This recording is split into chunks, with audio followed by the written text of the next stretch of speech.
Stinky Conversation.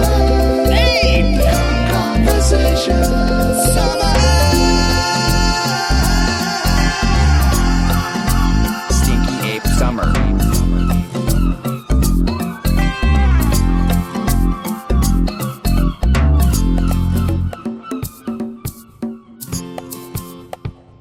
Hello, and welcome to the Kongversation, and welcome to Stinky Ape Summer. I'm Hyle Russell. And I am Matt Cornah. Good evening, or morning. Good morning for me, good afternoon outer space. to you. Yes. And good, good evening if you are in the evening, good night if you are in the night. Yeah, it could be any time. You could be out of time right now. You could be in the afterlife where time has no meaning, man.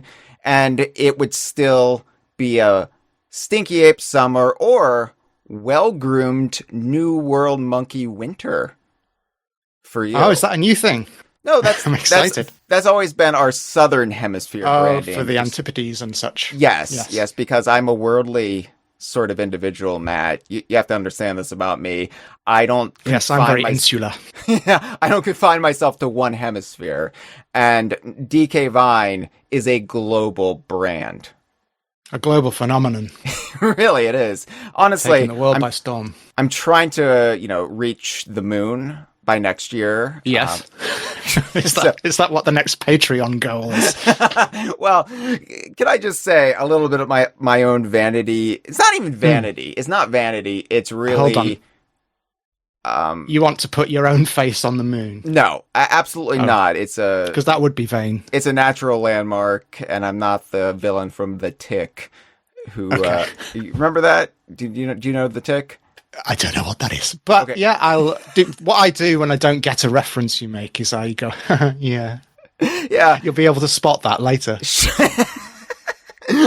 There was a comic book property called The Tick that was then turned into a satirical kids cartoon in the 1990s.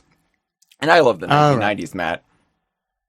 Yes, we're from there. And there is a villain on The Tick. He was Chairface something. He had a little wooden chair for a head, and that's great. I like that. He wanted to carve his name on the moon with a death laser, and I think he got to the C and H before he was stopped. But then for the rest of the series, whenever you saw the moon, there would be a C and an H on it. Oh, so they keep continuity. That's great. Yes, and I love that as a kid, and I was like, yes, thank you. And now that's why now you want to put your own face on it. I do not. It's a natural landmark. You don't want to do that. It's a natural... So listeners at home, Hyle doesn't want to do that. We're streaming this live right now. Are we going off-piste already? We've already derailed this by talking about Chairface Chippendale, as Corn Muffin 64 has helpfully reminded us. That's a great name. Yeah. I could get into The Tick. I think I'm a Tick fan. I am not, because as an avid hiker and mountaineer, you got to watch out for those ticks. You'll get the Lyme disease, which sounds refreshing, but believe me, you don't want it. You don't want it. So yes, this is Stinky Ape Summer 2026. For those who aren't well versed in the lore, for those who aren't lost in the sauce of DK Vine, Stinky Ape Summer is our effective replacement for E3, because Matt, you remember quite fondly how all in on E3 we got every year. Yes, it's a festival, carnival atmosphere at DK Vine. It really was. It was an all day, all night sort of party where we rallied for the Donkey Kong universe. Rah, rah, go team. So, yeah, sometimes with absolutely nothing to show for it. No games announced. But you said something that has really stuck with me over the years, Matt. And it's kind of been my North Star, where you said it seems like it's more fun when we don't get anything announced because we have to make our own fun. I think that's what the cool children call cope. No, it wasn't cope. It was lemonade. I don't really know if I'm using that correctly. I'm trying to get in on all this young people slang. You are, and you're doing it quite effortlessly, may I say. So I've been described as quite cringe. I don't know if that's one of them as well. So I don't like lemonade because I don't understand the point of it. I like limes, but lemons, don't try to make a sweet beverage out of that, please. Right. But no, it is kind of always been fun, win, lose, or draw E3. And so when they took E3 from us, when they yoinked it from our hands, we had already been using the Stinky Ape Summer branding loosely as a play on Hot Girls Summer. And I thought, well, you know what? I refuse to go with Jeff Keighley. He's not going to be my Pied Piper. I'm not going to follow that guy. We're just going to go with Stinky Ape Summer. And here we are. This is the official kickoff episode of the Kongversation. We are live streaming this on our Twitch channel at 10 a.m. Eastern Time, 7 a.m. Pacific, 3 p.m. British Summer Time, which is not that late for you, Matt, but this is pretty early for me, all things considered. Yeah, good morning.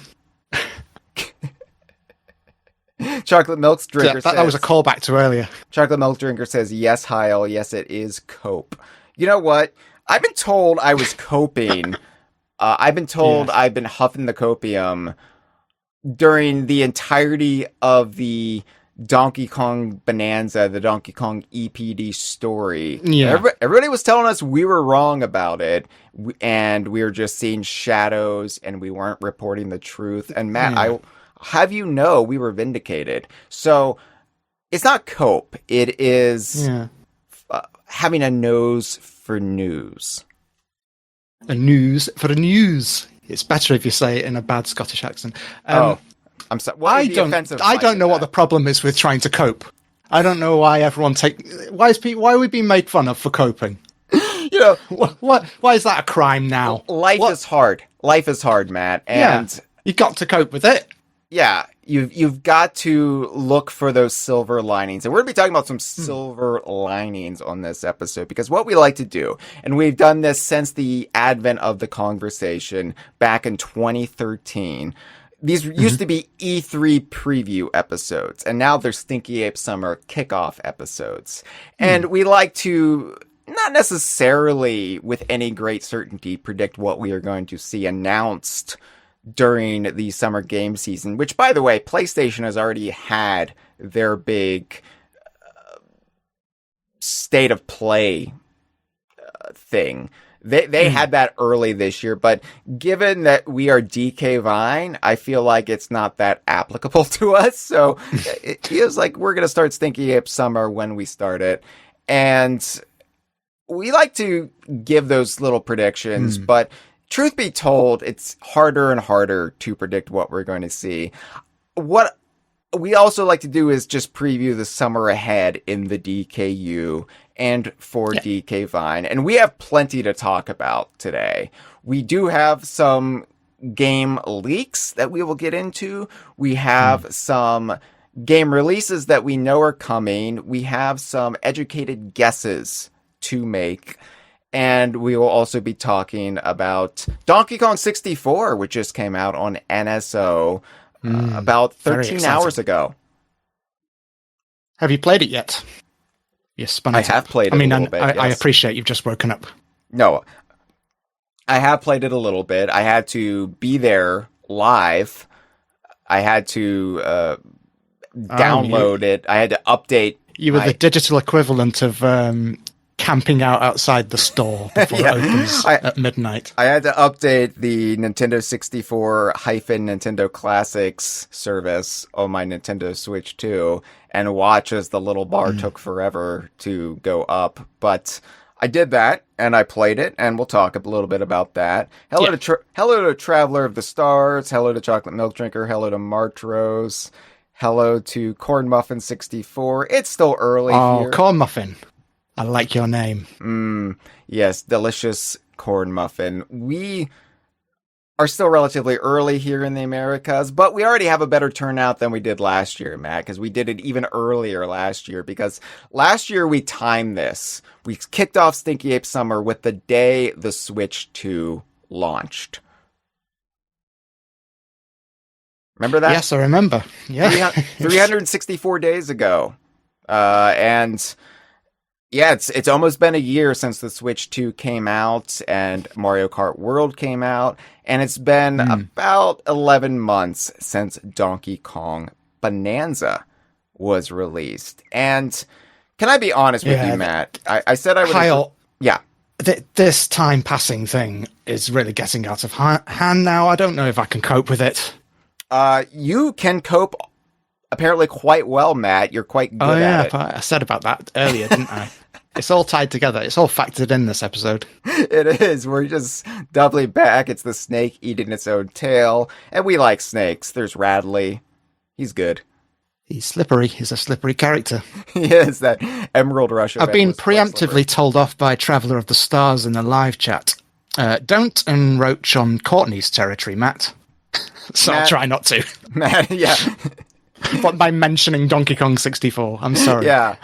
Apparently you're not allowed. Apparently it's a holy word only reserved for the chosen few. So I said I would address it on this episode. Matt, can I tell you a little story? Yes, please. So I have been suffering a little bit of a crisis. Maybe that's a little bit overwrought. I have been a little bit lost since our regular Bonanza coverage ended last year. Specifically, speaking of Courtney, that 8-hour episode of The Kongversation I did with Courtney on the Planet Core, or however long it was. And really enjoyed it, by the way. I messaged you about it at the time, but yeah. Thank you. But that episode, besides being grueling, it also represented something of a catharsis, like an emotional release.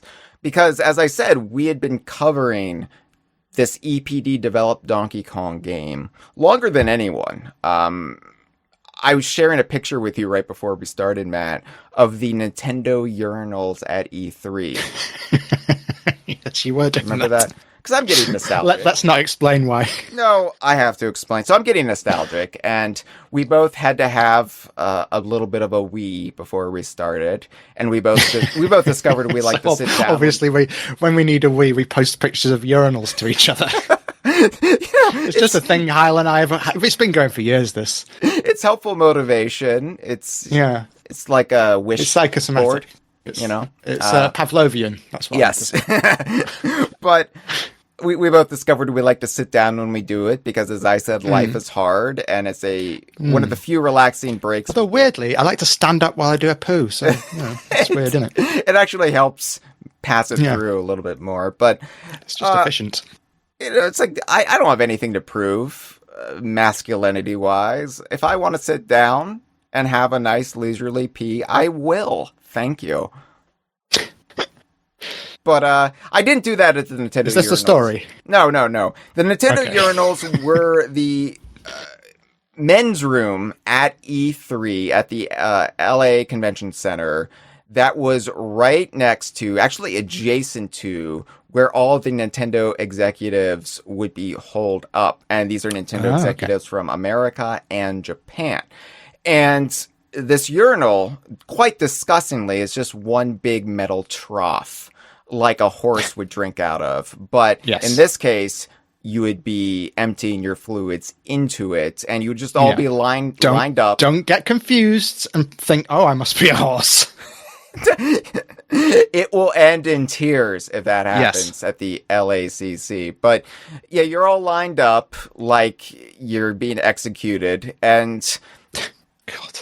I quickly discovered, E3 2015, hold up, if I just kind of hang back here, I'm going to encounter some high-profile Nintendo executives. Wouldn't the journalistic responsibility be to just sort of mill about the Nintendo urinals? And I did, and that one thing led to another, and I eventually met DK Vine informant Dave Throat, famous Dave Throat, and one thing led to another, and that's how I sort of got in on the ground floor of a lot of these stories, up to and including Donkey Kong EPD. And so I was just thinking, wow, you know, had I not gone to E3 2015 and had I not had to pee at that one location, I would have never made this discovery. Yeah, and all thanks to Dave Throat, if that is his real name. Yeah, Traveler says, Hyle, you may have pissed exactly where Miyamoto did. Yes, I know. Our urine intertwined forever, like a snake eating its own tail. Chocolate Milk Drinker Bonanza has not been in talks since 2015. It was really 2018 or so that the gears started going for that, but that is how I met our informant that eventually got me in and got me sort of underground, where I was able to eventually learn about EPD developing Donkey Kong. So, but he wasn't your sole source. You did other investigating on top of that. One thing leads to another. It's like the Bible. Dave Throat begat. It's exactly like the Bible. Yeah. So anyway, I'm thinking about, wow, life takes some funny turns, doesn't it? Sure. And I was just thinking about how long I have been covering Donkey Kong Bonanza and how long I have sort of been an emotional support dog for the Donkey Kong community, who had given up hope, who had basically believed that the franchise was dead. And in my responsibility as editor-in-chief of DK Vine, the longest-running Donkey Kong fan site, news site, entertainment site on the World Wide Web, I felt like I had to reassure everyone, and people might have called that cope, whatever, but I was steadfast. And that became a major component of DK Vine's output for over 7 years. And then Donkey Kong Bonanza was announced, and we were like, is this just going to be a Jungle Beat situation where they're just reinventing everything again?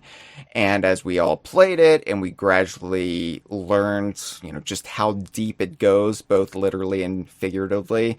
And I was like, oh, wow, this is exactly what we've wanted all these years. And then talking about it with Courtney and sort of processing that on the air. I mean, you can hear I get choked up towards the end. And that's it all just coming out. Like, basically a decade of my life expunging from my body. And after that episode, I was kind of lost. I didn't know really what my purpose was anymore. Welcome to the Kongversation. Yep. So the last several months, I have kind of been adrift, not really feeling how to proceed with DK Vine, because we know there's great things still ahead, but I had recalibrated the way I do DK Vine, the way I approach DK Vine, especially as I took it on as my full-time job a couple years back. I had approached it all sort of around this EPD project. And it came out, and it was delightful. It was brilliant. And then I just didn't know where to go from there. And I have been so unmotivated. I have been so uninspired. And it was really becoming a crisis for me behind the scenes. And so I was also just feeling very closed off. I was feeling very lonely because part of me taking on DK Vine as a full-time job is like being more serious about it and not treating it as the little clubhouse that it used to be, where it was like, oh, I'm kind of busy today. Can you write a news story, Matt? David, can you write this news story? Cameron, can you do this? Dustin, can you do that? Because I am now using it as a source of income, and I don't want to lean on people for unpaid work. And so, I mean, noble intentions. Yeah, it changes the nature of asking people to do things, I suppose. Yeah, in noble intentions, but what it did was it kind of closed me off from everyone else.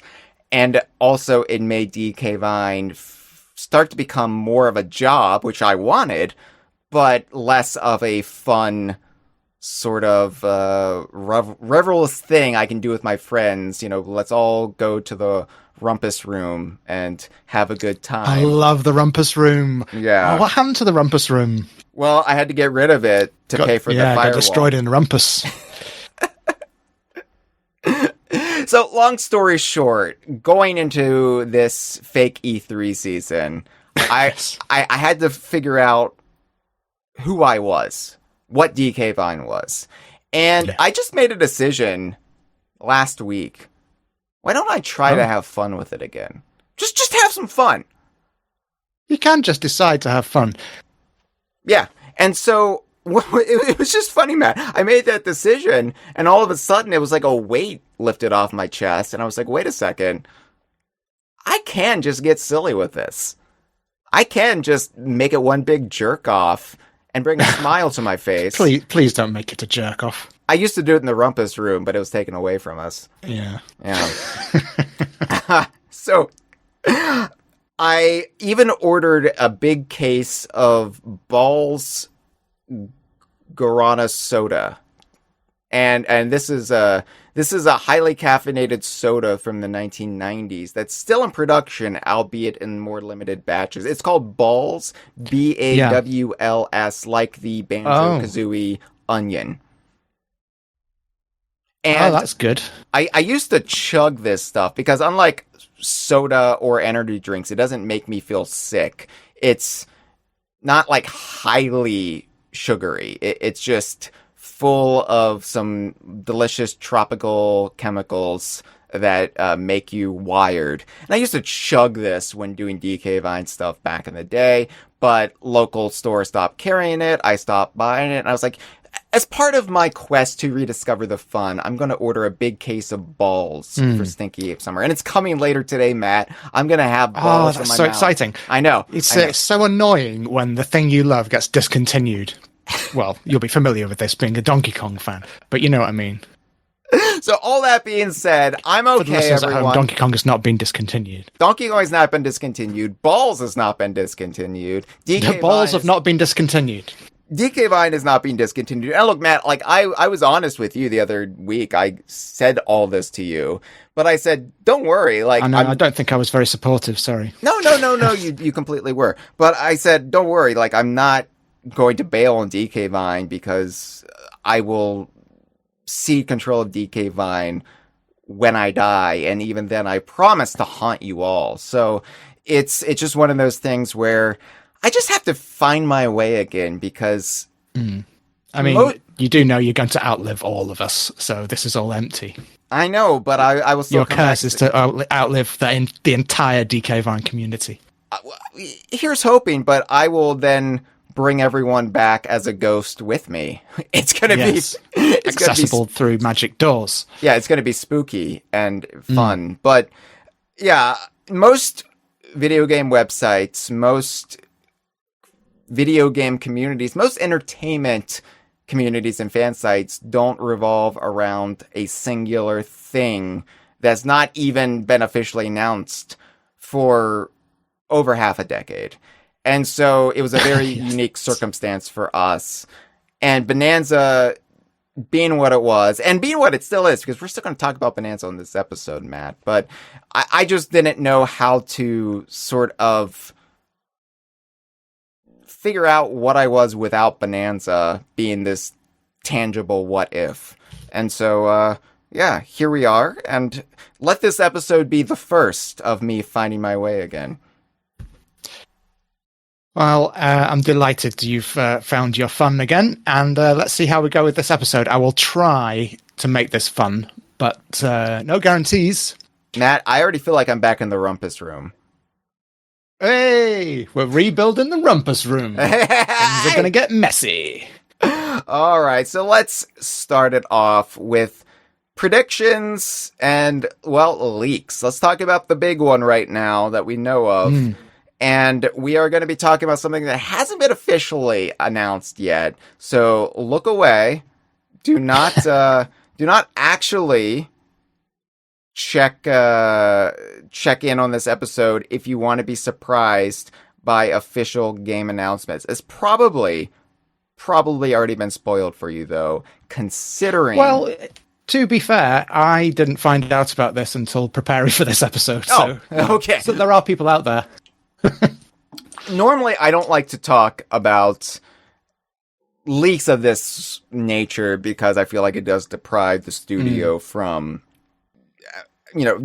sort of revealing it on their own merits. And, my philosophy is these developers put so much hard work into this. Why are you snatching it from them? However, there are certain occasions where you just can't shy away from it. And in this case, it was inadvertently leaked by the studio themselves. And so what are you going to do? Like, this is something we have to discuss. And so this is Playtonic. Playtonic began teasing a new game last Friday with a social media post of Yuka and Laylee reading their Yuka Replayly book from off of Yuka Replayly. And it said, a green reptile, a purple bat are plotting something, ellipses, fancy that. And, Playtonic sometimes makes these little tee-hee announcements, these little, we're gonna reveal something soon, that disappoint people because they don't pan out to be what most people assume, which is a new game reveal. Yeah. For example, when Yuka Replayly got fixed on the Switch 2 to 60 frames per second, they were teasing that with the number 60, but the problem was it was 60 days away from like the second week of June. And so everybody naturally assumed they were counting down to a new game. And actually, I guess they kind of were, but that wasn't the intention for that. And yes. So anyway, I mean, we're going to talk about Yuka Replayly really soon here on the Kongversation again, now that the Switch 2 version is fixed. And as of 2 days ago, Steam Deck as well. Not that I could ever afford a Steam Deck anymore, but, if you're playing it on Steam Deck, it now runs smoother there as well. But anyway, people were skeptical, but I was like, hold up. They have changed their profile icon across all of their social media channels and YouTube to just a shot of Yuka's eye. And I don't know if you know anything about how these things work, Matt, but generally, no company would go through the effort of changing all of their social media platforms unless they actually had a good reason to do so. So I was like, okay, they're going to announce a new game. And then they also replied to their own post on social media and said, keep your eyes peeled, folks. Something big happening soon. Tying into the eye thing. Yeah. And so everybody was smart. Like, okay, it has something to do with eyes, right? Or googly eyes. What could this mean? Now, the use of footage from Yuka Replayly led some to assume that this was perhaps DLC, maybe an expansion of sorts. Others, it's always happening, this, isn't it? People assume what's going to happen, and then when the thing that they've assumed is going to happen doesn't happen, they get angry that the thing that they've made up in their own heads hasn't happened. For more on that, it happens in every sort of fan community that exists. Yeah, for more on that, see DK Vine in 2004 when Donkey Kong Golf. What? No, we are not guilty of it. Everyone else is, though.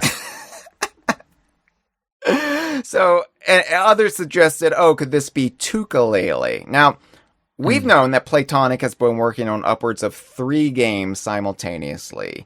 And yes, their capacity as a studio was definitely blunted by the mass layoffs incurred last year. Lots of projects were in the pipeline before that happened. And, as much as we loathe those layoffs, it was reportedly a lot of the younger Replayly team that got cut, which really helped dampen the enthusiasm for Yuka Replayly itself last year. And look, the Playtonic layoffs, obviously still a sore point. And yes, it soured quite a bit of people. The trust is not there with the studio right now. And I get that. 100%. I'm right there with you. That being said, even though I hate how the situation was handled, I'm still generally rooting for Playtonic because management issues aside, it's still where so many beloved creators from the olden days of Rare have landed. And, I don't want to see them fail. I don't want to see them being forced into a state of retirement if they don't want to be. And so it sucks all around. And as a website that covers Playtonic as kind of like the third pillar of our coverage, it does make things difficult. For more on that, see when I talk about Rare. But, I really did enjoy Yooka Replayly, especially now that I can play it in handheld mode on Switch too. So yeah, I liked Yooka Replayly rather a lot. Yeah, well, much easier. But I'm all about that these days. in my dotage, I'm just losing patience for any kind of difficult challenge, and that's not just in games. That's just in my life. I'm too grumpy to put the effort in. And it's like, I can't stand when that's the first line of my CV, actually. For our American listeners, CV is English for resume. I knew that. Oh, did you? Yeah, I did. You don't have to explain it to me, Matt. This for our listeners at home. Some of them are American. I don't know if you knew that. I did know that. So am I, unfortunately. But yeah, I enjoyed Yooka Replayly. I'll talk more about Yooka Replayly in the coming weeks. But anyway, people have their own suggestions. People even said, I think my favorite theory was, they're just re-releasing the ukulele plush.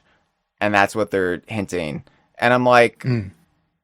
They might be that's the opposite of what it usually is. The expectations much, much lower. Yeah. People like I think like that's bottom of the basement kind of expectation. And I'm like, they're going to bring out a new badge. And they're teasing that. They're changing all their social media so they can bring out this new badge that you can buy. There's going to be a 24-hour T-shirt on the Yeti.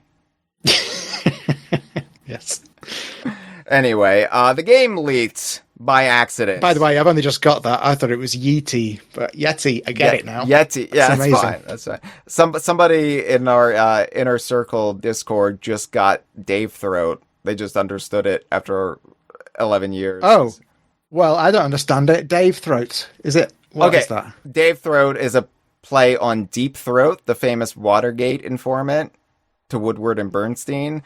And because the first piece of news that Dave Throat provided us was that David Wise was working on the then in development Retro Studios game After Tropical Freeze, which was canceled, of course.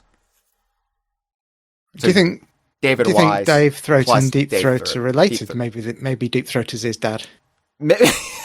I can't say for sure because then I would burn my informant.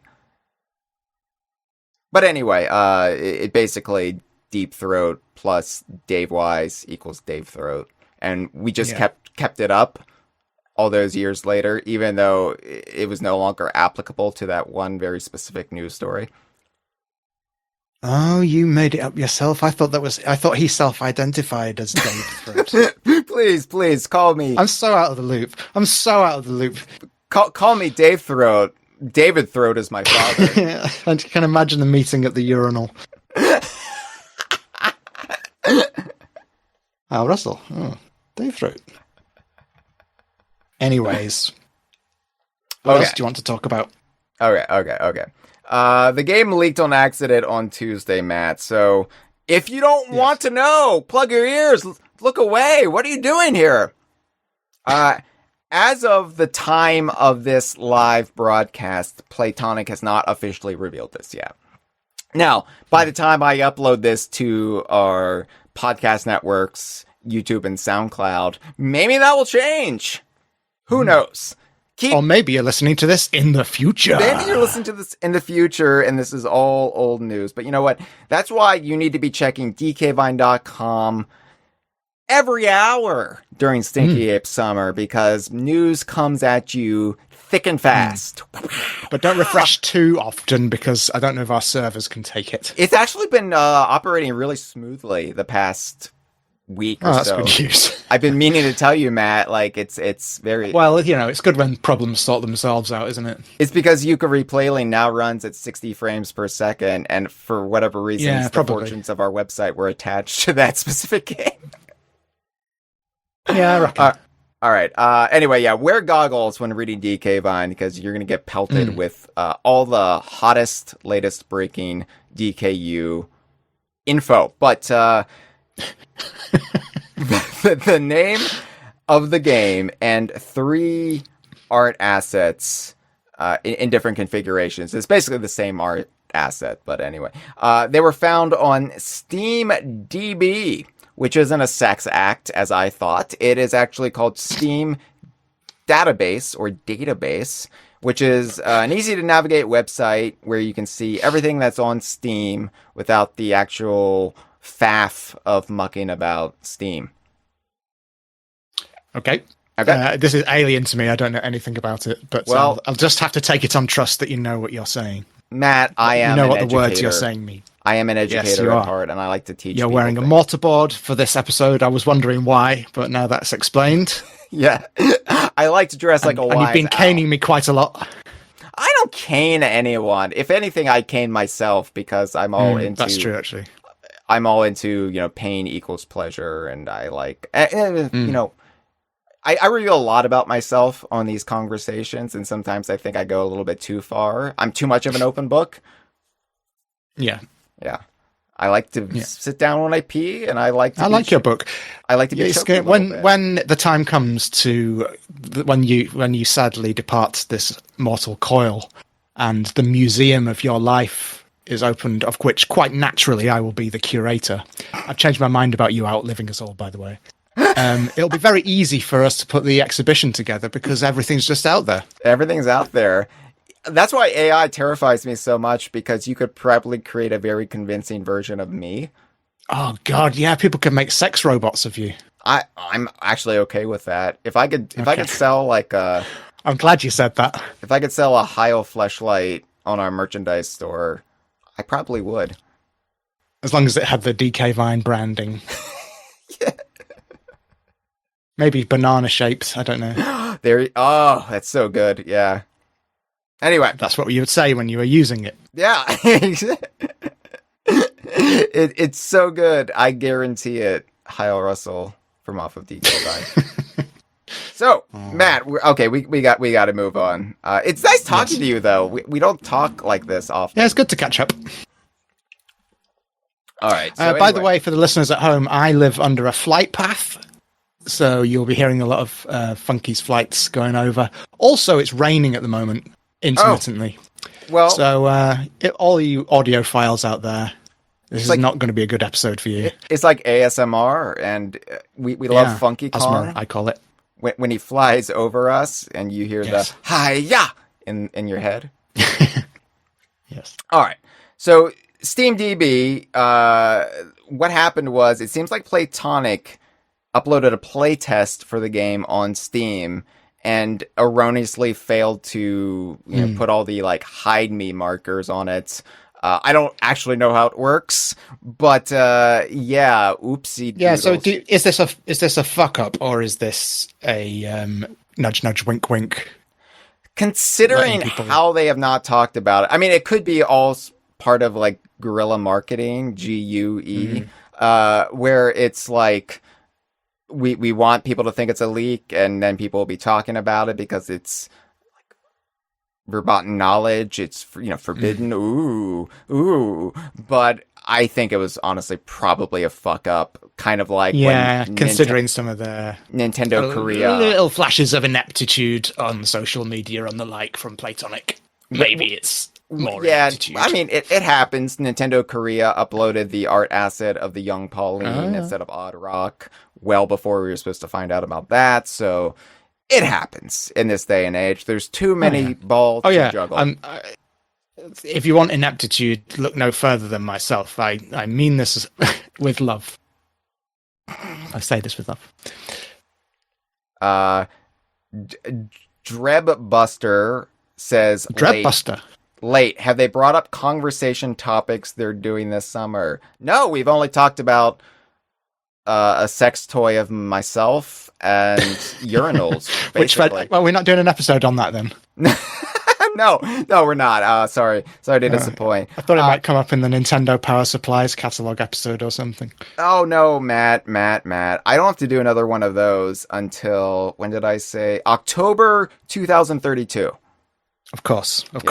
Yeah. So I have it marked down here. I have it marked down here just so I don't forget. But yes. I'll give you little hints of episodes we're doing throughout the summer. This is exciting. This is exciting. All right, here we go. Reveal number 1. And you have to put one pretend one in there so the listeners at home can guess which one it is. This is not a leak. I want this out there. I'll just say, game pitch : Camp Jinjo, and I'll leave it at that. All right. So the game was a play test. And I said oopsie doodles, but actually in my article, I think I said oopsie lalies, which was I was nice. Proud of. So it is Super Ukulele Kart. And if the name didn't give away what this was, let me explain. It is a not Yukakati. Not Yuka Cardi. Apparently they're trying to have this sell a few copies.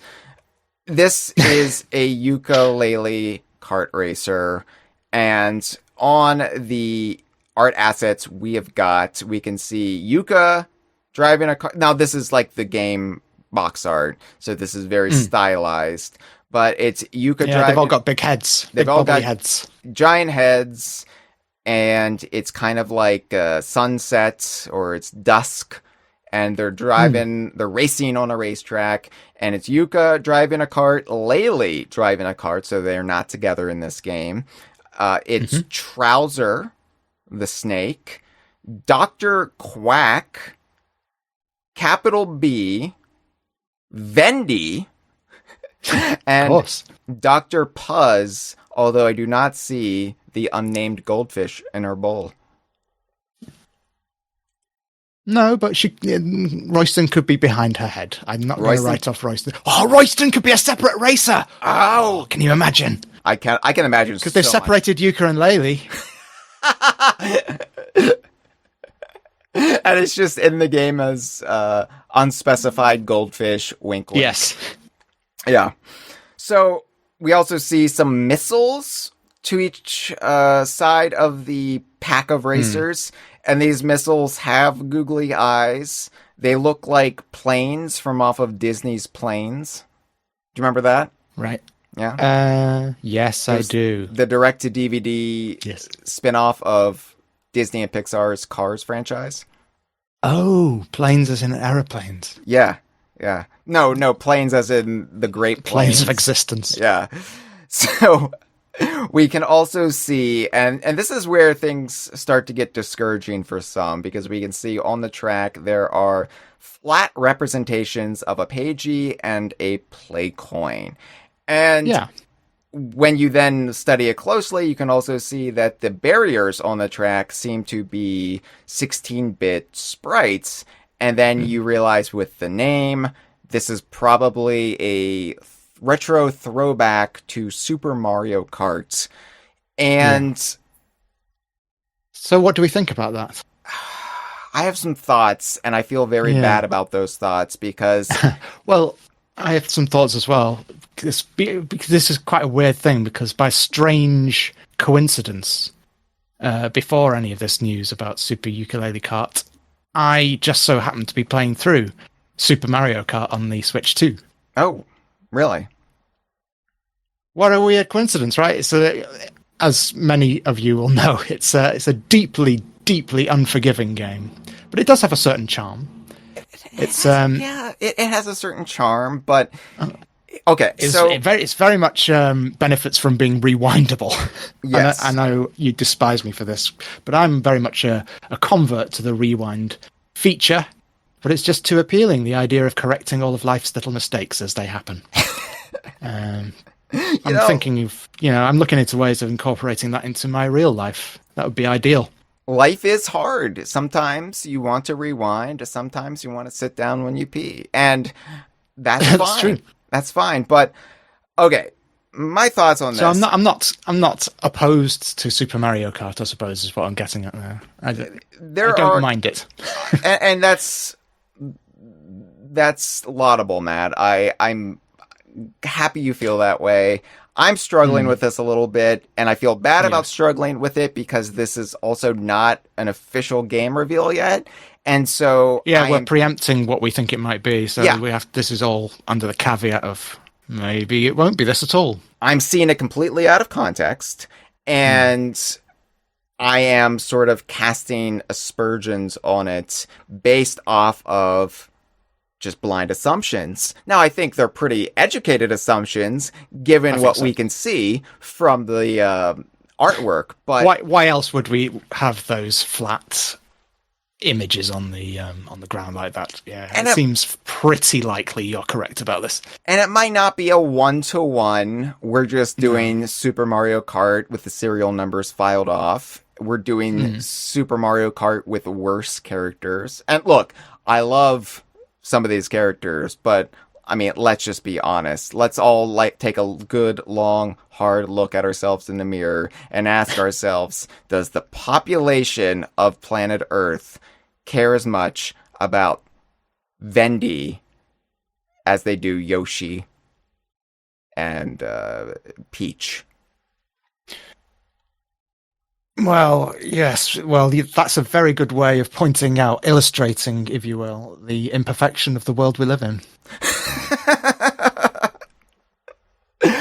Okay, so again, we don't know the context behind this. We don't know the impetus of how this project came about. We don't even know who at Playtonic is actually responsible for this. If this is the team of old timers, your Chris Sutherlands and whatnot, or if this is yet another little team at Playtonic who were able to whip this up in relatively short order as a lower budget release. Because I wonder what it'll be. Yeah, like everybody's like, well, is this really what Playtonic's been working on all this time? Poppycock. And it kind of reminds me of when Nintendo announced Mario vs. Donkey Kong for the Switch, or Donkey Kong Country Returns HD for the Switch. Oh, is this the big Donkey Kong game you were talking about all these years, Hyle? Pshaw. And it might be more of and I loathe to use the term tossed off project, but it might not be the main event, so to speak. We don't know how this came about yet. I'm sure we will learn more once it's officially revealed, and we'll do a whole episode about Playtonic as part of our Stinky Ape summer coverage when it is officially revealed. But, Matt, I think I'm struggling with it because when Playtonic was founded, when they had their big coming out party in 2015, the promise inherent in Playtonic was, finally, we have a studio to make the games we love that nobody else seems to want to make right now. And in the mid-2010s, at the top of that list, the one they had to get to was a Banjo-Kazooie style 3D platformer. Makes sense. Now, number 2 on that list for a lot of us, to this very day, is a Diddy Kong Racing-esque kart racer. Not Mario Kart, right. Matt. Do not put words in my mouth that I did not dare speak. We have try not to. We have Mario Kart at home, Matt. It's called Mario Kart. And you can't outdo Mario Kart at Mario Kart. It is what it is. It is the most crowd-pleasing, basic-ass kart racer on the market. It does what it does very well, and people love it. So you're never going to outmaneuver Mario Kart with your own IP by just doing Mario Kart, especially the first Mario Kart from 1992. Yeah, I have to say, even having played it a little bit recently, I had a go on Mario Kart 64 not long afterwards, and there's lots of things that Mario Kart 64 fixes from the original Super Mario Kart. Not least of which is the coins and lots of complicating factors in that first game. Even Mario Kart 64 is a bit of a slog to play nowadays. It is from modernized, but it's funny playing it immediately after Super Mario Kart. It sort of recontextualizes. It looks so advanced. It looks like the next generation, which it was. Yeah.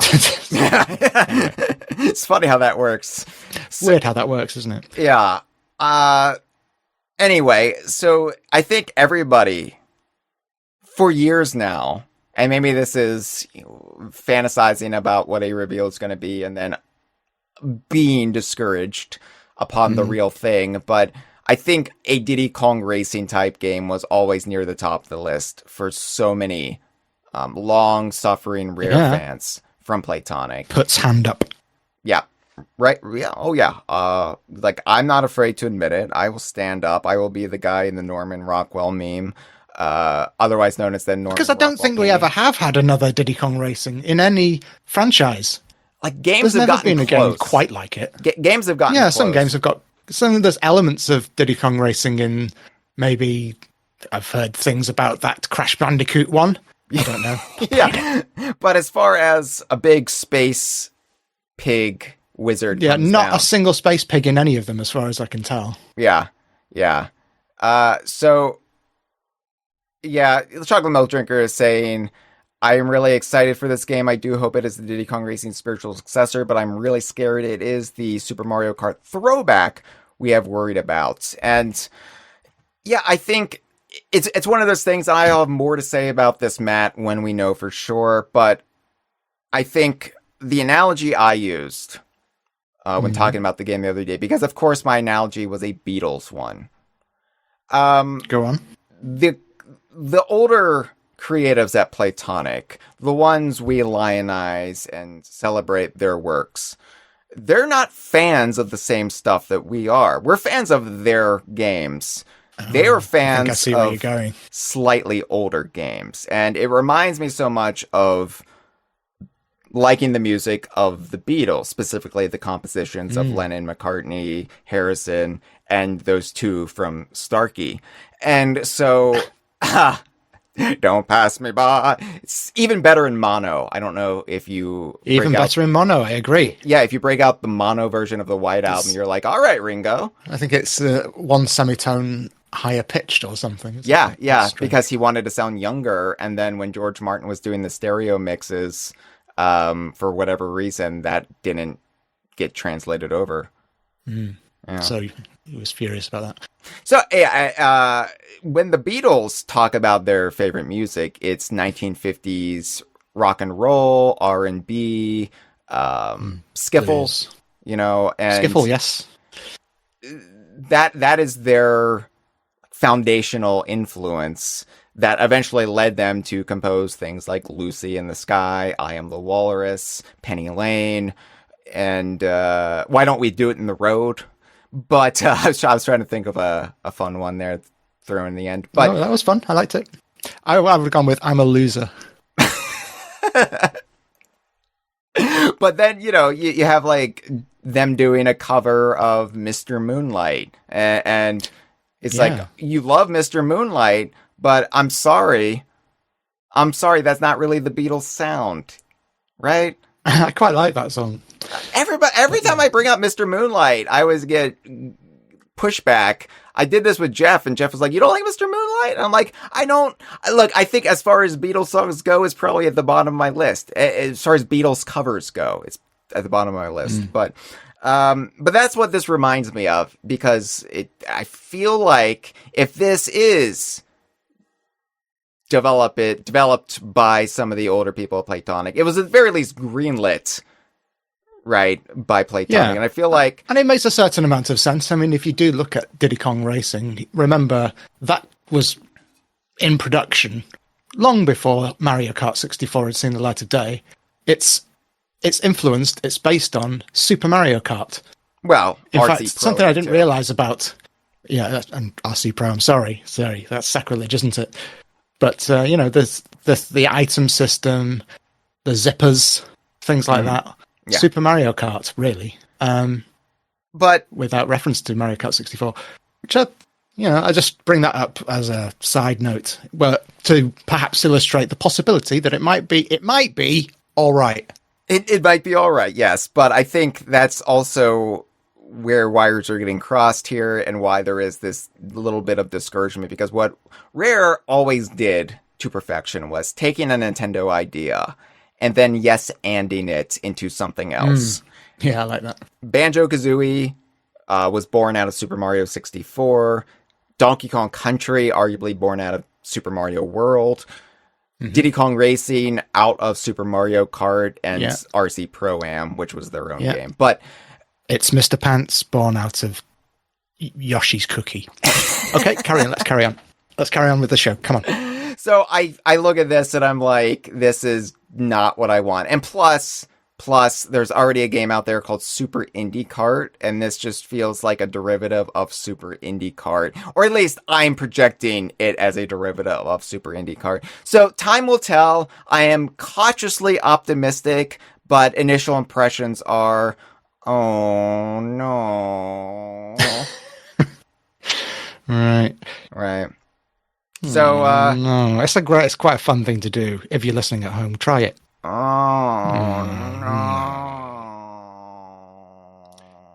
That's quite hard to do, actually. It's really like at the back of the throat. Dreadbuster, don't worry. I'll be talking about Mario Kart World in just a little bit. Anyway, we will have full coverage of Super Ukulele Kart when it's actually officially revealed, up through its hype cycle into its release. Don't worry. We got you. We got it covered here at dkvine.com. Your home for Super Ukulele Kart coverage. High five. High five. High five. All right. Let's talk about something even more depressing. Let's talk about Rare. Okay. I love it when a podcast host says, "Right, enough of that. Let's talk about something even more depressing." You're definitely gonna want to sit down to pee if it works for you. Okay. If applicable, after we're done talking about this. No. Okay. So Rare itself actually isn't. Okay. So basically, the problem is Microsoft right now, right? Yeah. Microsoft kind of a shit show at the moment. And it's kind of trickled down to Xbox quite a bit. Let's be nice to Rare where we can. But really quick overview, because God, I can't get into all of this. Phil Spencer, right? Yes. Famous Phil Spencer, kind of a friend of the show in that I met him once. Announced. I think that counts. Yeah, if you've met someone, you're friends. Yeah, and I actually didn't meet him at a urinal, so it was even more special. Okay. Phil Spencer announced his sudden retirement as CEO from Xbox on February 20th. And then almost immediately after, Xbox president Sarah Bond also announced her resignation. So sort of fleeing the sinking ship. I stumbled over all of my words there. Did you enjoy it? I actually did. Every word in that sentence I couldn't say. That's amazing. Yeah, we like sinking ships also here at DK Vine. Yes. Yeah. So, I can't say Sarah Bond without putting the little Bond inflection on it. It just comes out. Now, Phil Spencer, for those who don't remember a happier time, was actually championed by fans of Rare over a decade ago. He was kind of a breath of fresh air after the reign of terror of Don Matrick over at Xbox. And it seemed like Xbox and Xbox Game Studios, formerly Microsoft Game Studios, did begin turning a corner. Right around the time E3 started attending E3 and started peeing with all those executives, Phil Spencer wore a Rare t-shirt and everything. We like that. And so it was one of those things where we were actually optimistic for the first time since the buyout about Xbox as a platform, as a brand that was starting to extend beyond just the console of Xbox. But therein lied the problem, Matt, because they went all in on this Game Pass conceit, and the idea was Game Pass isn't just going to be for the Xbox consoles. We're going to put Game Pass on PlayStation. We're going to put Game Pass on Nintendo. Game Pass is going to basically put a little Trojan horse Xbox into everybody's video game consoles. And, well, for myriad reasons, that never happened. And then, meanwhile, Xbox also overextended themselves by buying half of the video game industry. And COVID, and then tech starting to collapse because everybody went all in on AI, yada, yada, yada. And then basically Xbox quickly spiraled down a pit of irrelevance and despair. Yeah, it's not great, is it? I don't know what's going to happen. What's going to happen, do you think? Well, what's happened is now they're Xbox in all caps. Did you hear about that? Did you hear about that, Matt? Oh, that's amazing. That'll sort things out, I think. Yeah, they've rebranded to all capital letters Xbox, like it was when Xbox first launched. I forgot the word box in lowercase makes me physically sick. So I'm glad they've sorted that out. Do you remember when both GameCube and Xbox were on all caps? Yeah. Yeah. I do remember, and the reason I remember, Hyle, is because DK Vine very stubbornly refused to ever not do it. For a bit. To the point...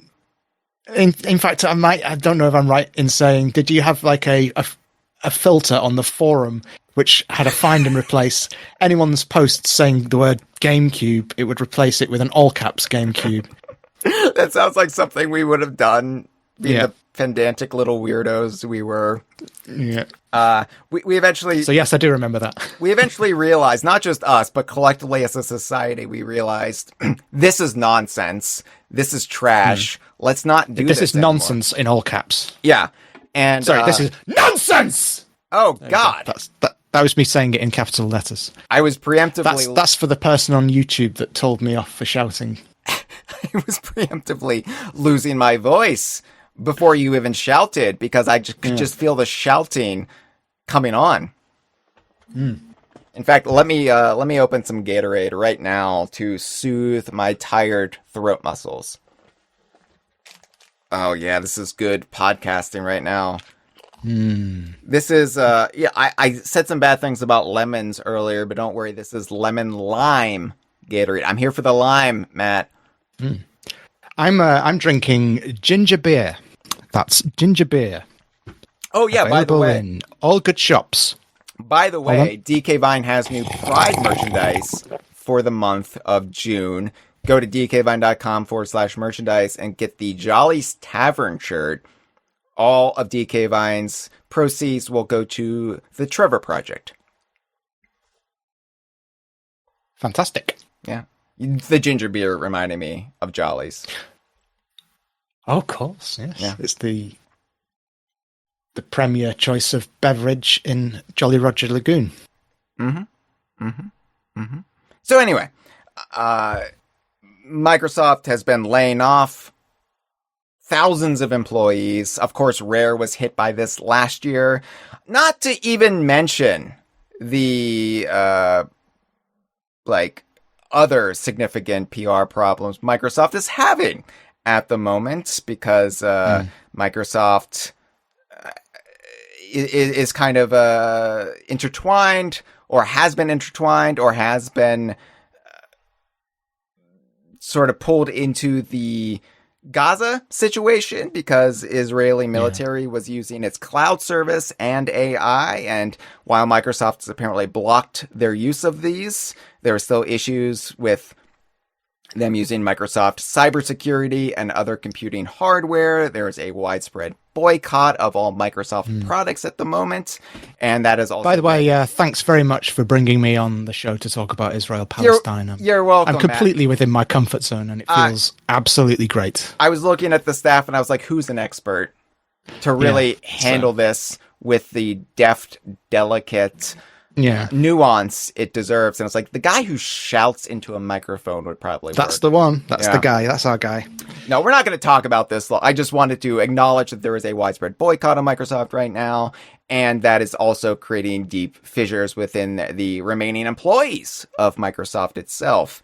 And that being said, Phil Spencer was replaced with Asha Sharma as the new CEO of Xbox, who previously served as president of Microsoft Core AI, which of course created a lot of concern because of her previous role, which she'd go all in on implementing AI in Xbox's infrastructure, perhaps even forcing Rare to use it. And so far, no.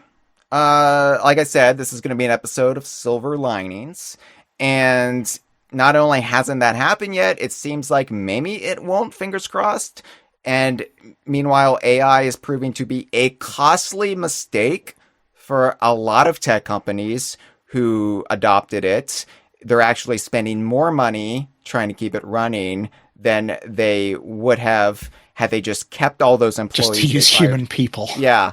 So we're hitting a breaking point with all of this madness.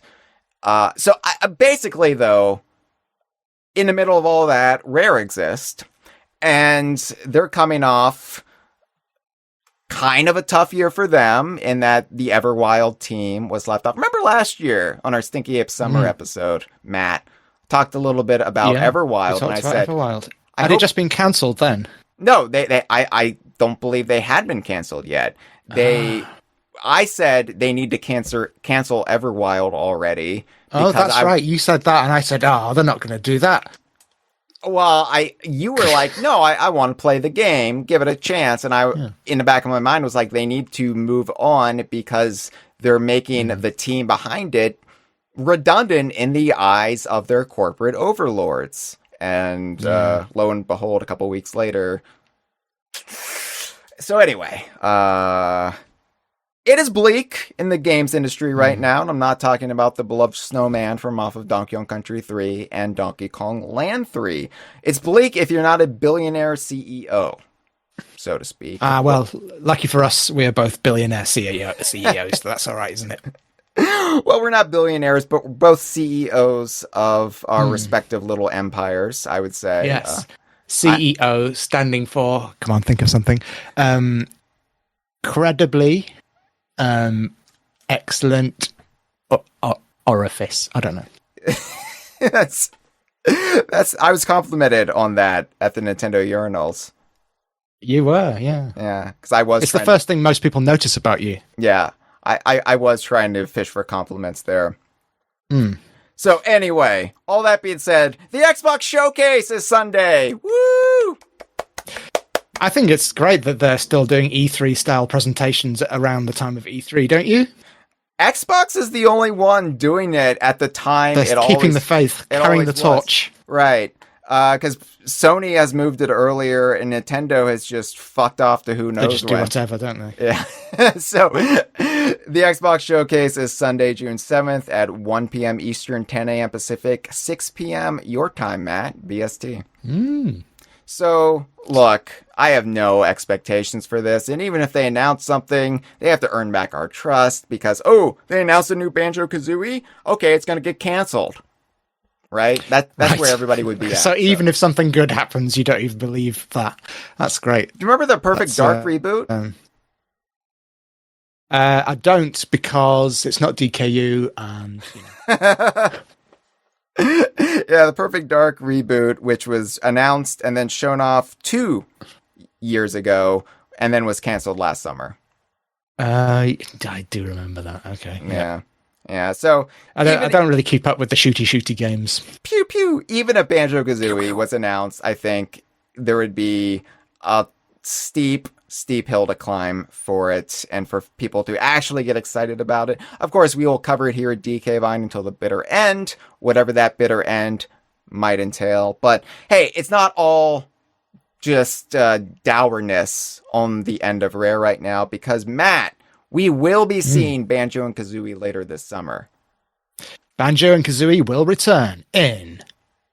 Spider-Man. Drum roll, please. Oh, brand new day. Wow. Yeah. That was left field, but I'm excited. Are you excited? Yeah, it looks like a good Spider-Man. I mean, Yeah, he's in black and white. No, that's the Nicolas Cage thing. That's different. No, this is the Tom Holland Spider-Man. Oh, sorry, Tom Holland, yes. Tom Holland was the massive spiders from the Kongversation introductions. I know. Okay, I'm the only one who does know. Conversation lore there. No, the Super Pocket Rare Edition comes out on June 26th, Matt. So right now, Rare is basically partnered with Blaze, the makers of Evercade, and the Super Pocket handheld devices. And these are nice little devices, Matt. We talked a little about... It's cute, isn't it? Yeah, we talked about this when Rare Collection 1 came out last year. And basically, these are just bespoke cartridges that only work on the Evercade and the Super Pocket, although they work on all devices. There's no, like, we're releasing a new Evercade, and now this won't run the older cartridges. No, it's universally adaptable to any Evercade or Super Pocket. So we got Rare Collection 1 last year with Conker's Pocket Tales on it. June 26th, we are getting a Rare branded Super Pocket that comes bundled with an exclusive cartridge that will feature a rejiggied version of Banjo-Kazooie. It's not the N64 version, nor is it the XBLA version. I believe it's more or less built on the bones of the N64 version, but different. It has D-pad functionality because the Super Pocket is basically like a Game Boy Color. Like a little Game Boy. Yeah. So this will be the closest Banjo-Kazooie / Tooie will ever have come to being like Grunty's Revenge. Yes, it will. So bundled on the Super Pocket Rare Edition is Jetpack, Lunar Jetman, Attic Attack or Attic Attack, Night Lore, Gunfight, Slalom, Cobra Triangle, Snake Rattle and Roll, Solar Jetman, RC Pro-Am 2, Battletoads, Battletoads in Battle Maniacs, the aforementioned Banjo-Kazooie, and, once again, as a little treat, Conker's Pocket Tales. So that means Conker's Pocket Tales has come out twice in 2 years. We are living in the age of Conker's Pocket Tales. There's never been a better time to be a fan of this one very specific Conker game. Yeah, so if, many people look at the world today and say, we are in the worst timeline. But to those people I say, look what's happening with Conker's Pocket Tales and tell me again that this is the worst timeline. Look what's happening. They say, well, yeah, it still is the worst timeline. And then I slap them. You slap them. Really, why? I slap them silly. Why are you having these discussions at the urinals, at the toilets, Matt? I don't know. I think usually I call a bit of attention to myself doing my sit-down wheeze in a urinal. It just tends to... People find it hard not to strike up a conversation. Yeah. And quite naturally, the first topic that I wander into is Conker's Pocket Tales, because what else are you going to talk about? Am I right? I was at the urinal the other day, Matt, yes.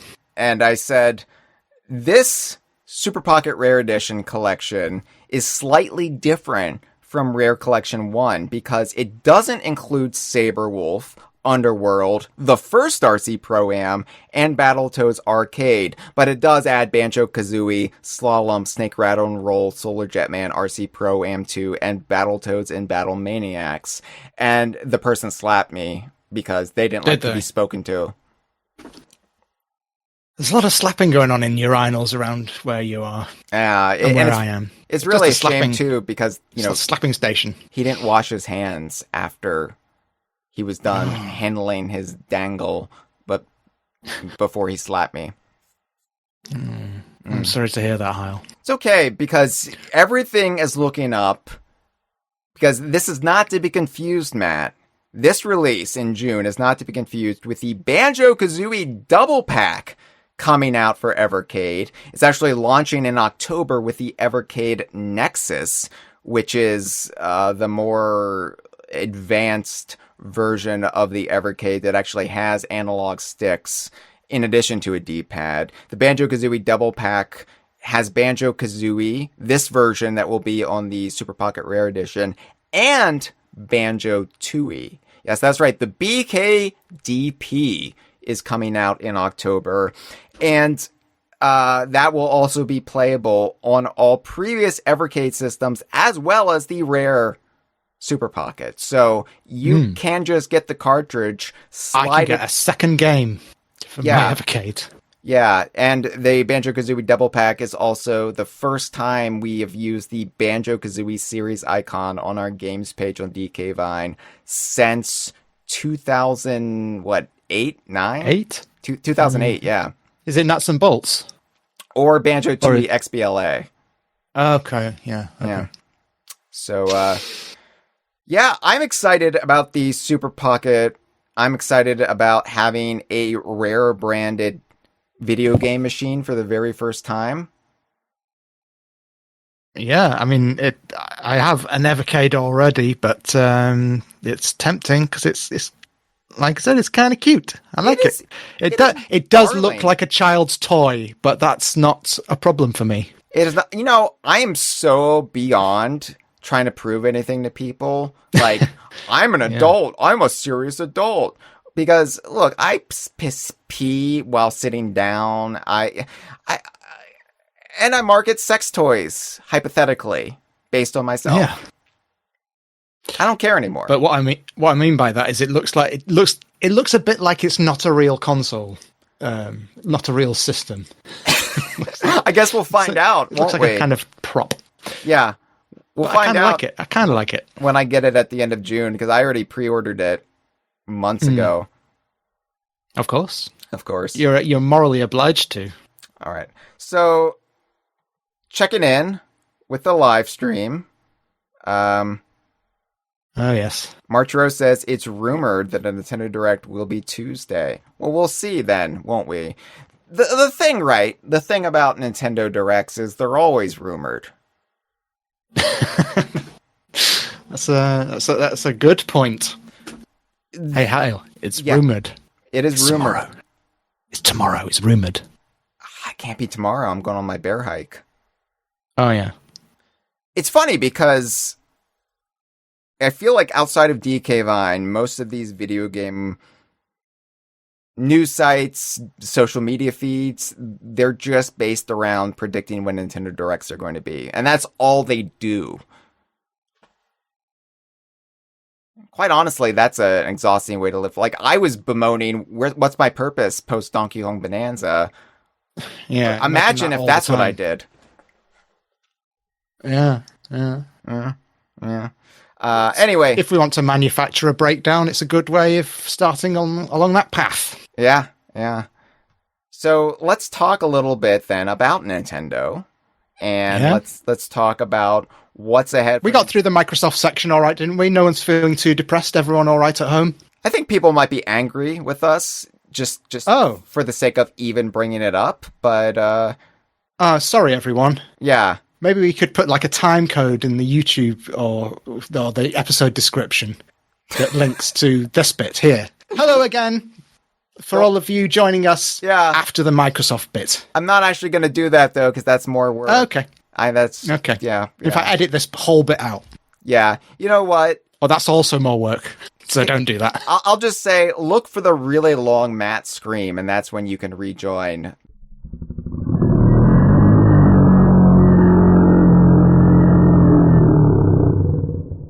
Like that? Yeah. There we go. Beautiful.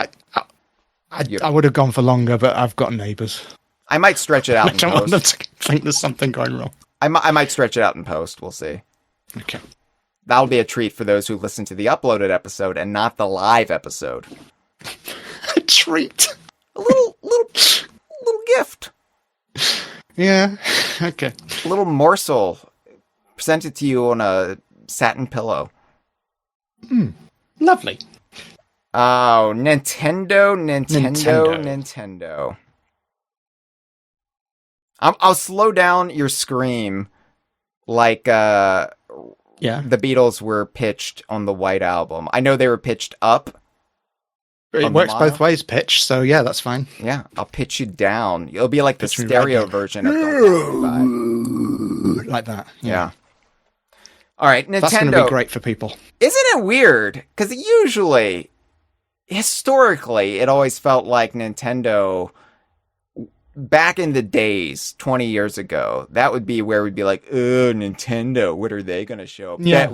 Bet we'll hate it. And now we're Nintendo kids again here at DK Vine. We love how the Nintendo wheel stuff. turns. You know, like I said, life takes you in some funny directions. One minute Yeah, you're and here peeing we at a are. urinal. The next minute you know about a Donkey Kong game in development. So Nintendo, I mean, it's not all decisions we're unanimously on board with. Like, there's a Star Fox game coming out on the Switch 2, June 25th. Yes. And, God, that's like a day before the Rare Super Pocket. Oh, God. So you can't give that your full attention, can you?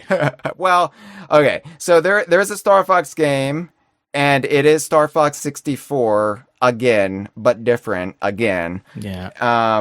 So Matt, I would say we're on a good old-fashioned DKU watch. Yeah. Should I put In an fact- air horn effect? Yeah, that's a great idea. Yeah. In fact, hold on. Matt's got an air horn? I've got a kazoo. Oh! Yeah! That do. Break out the kazoo. Let's rattle through some potential Star Fox Switch 2 DKU links, shall we? Okay, I've well... made a list. Oh, you've made a list? I've made a list. I've made a top 5. Do you want to Okay. hear it? I'm excited. Say yes. I'm excited about this. Okay. Feel free to put the Pick of the Pops music under this or something. Okay, so at number 5, it's Shabunga. He's a fun guy. What is he? Nobody knows. He can float. Why can't he float in space? Well, in this game he can. Let's hear it for Shabunga. No, that's too low. Shut up, Mr. Pants. Coming in at number 4, General Scales. Why not? Have him in league with Andross's gang, but presumably he has to have his memory wiped at the end of the game because I'm pretty sure he doesn't know who Andross is at the end of Star Fox Adventures. But never mind all that. We can make it work. We can always make it work. At number 3, well, looky here. It's Tricky. He's an honorary Star Fox member after all.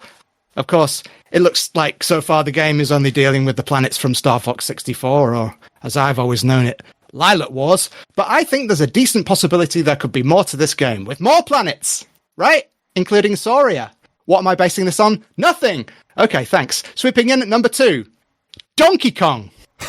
Yes, that's right. You heard me. Because, no, listen. I know I can feel I'm losing you. But because of Mario Film 2, The Return of the Mario Film, I think that's what it's called, I don't think we can rule out a bit of cross-pollination with the wider Mario universe through a portal or something. And that could well mean Donkey Kong himself. Who knows? And at number 1, our most likely DKU appearance is, of course, June Club Caddy Master.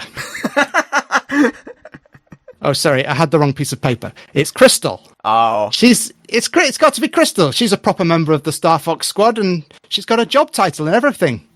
Telepath. Come on now, Crystal's got to be in this, hasn't she? Hasn't she? That's the end of my list. Thank you for listening.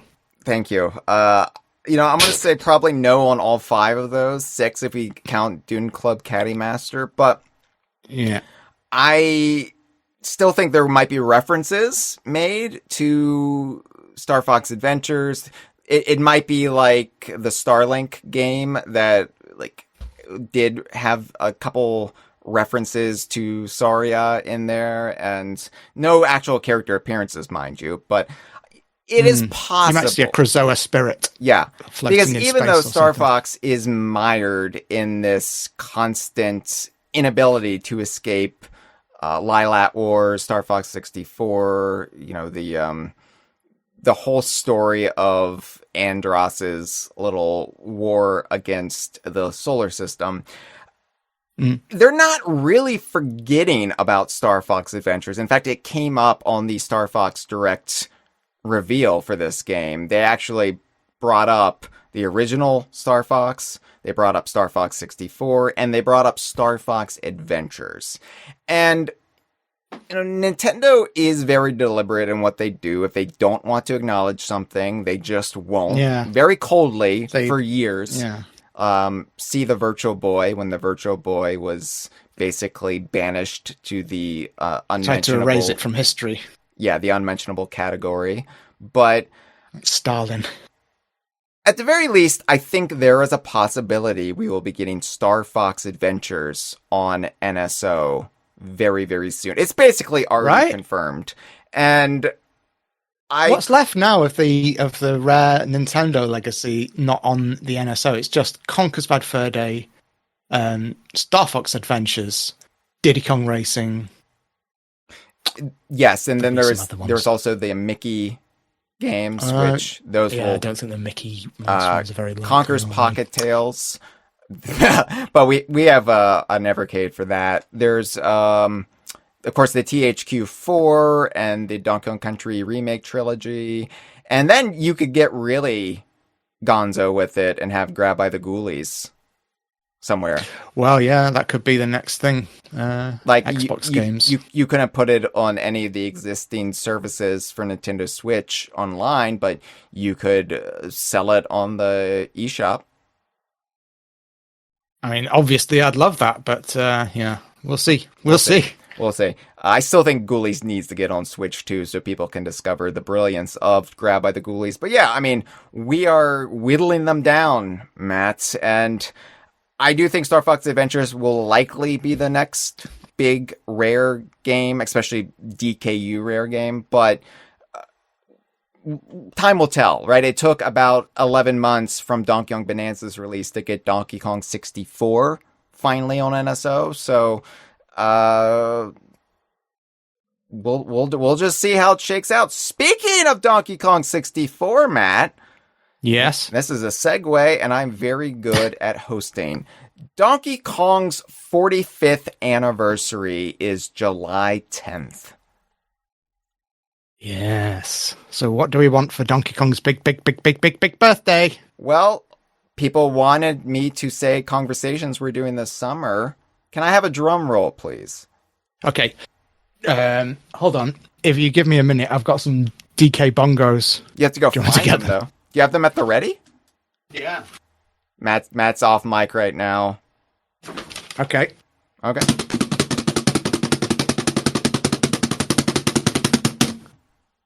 Is that all right? 45 years audible? of Donkey Kong. We're going to do an episode about it. We're going to celebrate Donkey Kong's 45th here on the Kongversation. Similar to the 40 years of Donkey Kong episode we did 5 years ago. Similar. We're not just going to re-release that episode and find and replace the number 40 with the number 45, are we? Well, I can't do that now that you've spoiled it. Damn it!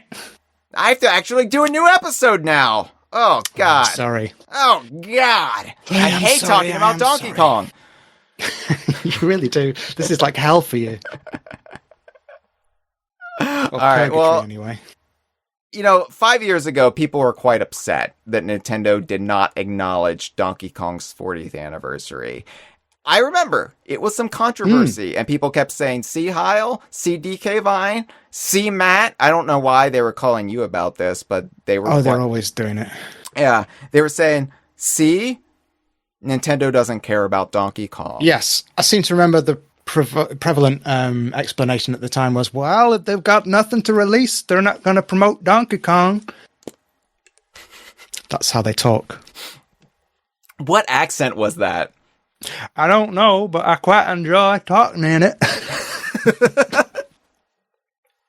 think I might talk like this for the rest of the show. That is like a Conker's Bad Fur Day character. Yes, everyone's beloved Conker's Bad Fur Day character, John the Stick of Wood. They're usually something like that, aren't they? They probably would have called him something different the wood chipper at the end. He was a bundle of wood. They would have used another term in that game. Do you reckon? That would upset people nowadays because they don't understand the historical context of that term. Yeah. Yeah. Anyway. Nintendo's actually acknowledging it this year. And that's partly because we are right in the midst of the Donkey Kong brand revival, right? We are past Donkey Kong Bonanza's release. We've got the Donkey Kong movie coming up in less than 2 years, likely. So it is actually going to be an anniversary. They will, even if they don't have the big branding with the little badge on products and what have you, we are getting it acknowledged in lots of fun little ways this summer. And look, it's the 45th anniversary. Who really cares? Like, save all your big stuff for the 50th in 5 years. But, oh God, that makes me feel so decrepit just saying that. Donkey Kong 45 is a big number. I was thinking the other day, if I live to see 100, I will live to see the arcade Donkey Kong iterations of the characters entering public domain. Wow. Yeah. So I could actually and then you can finally get your way.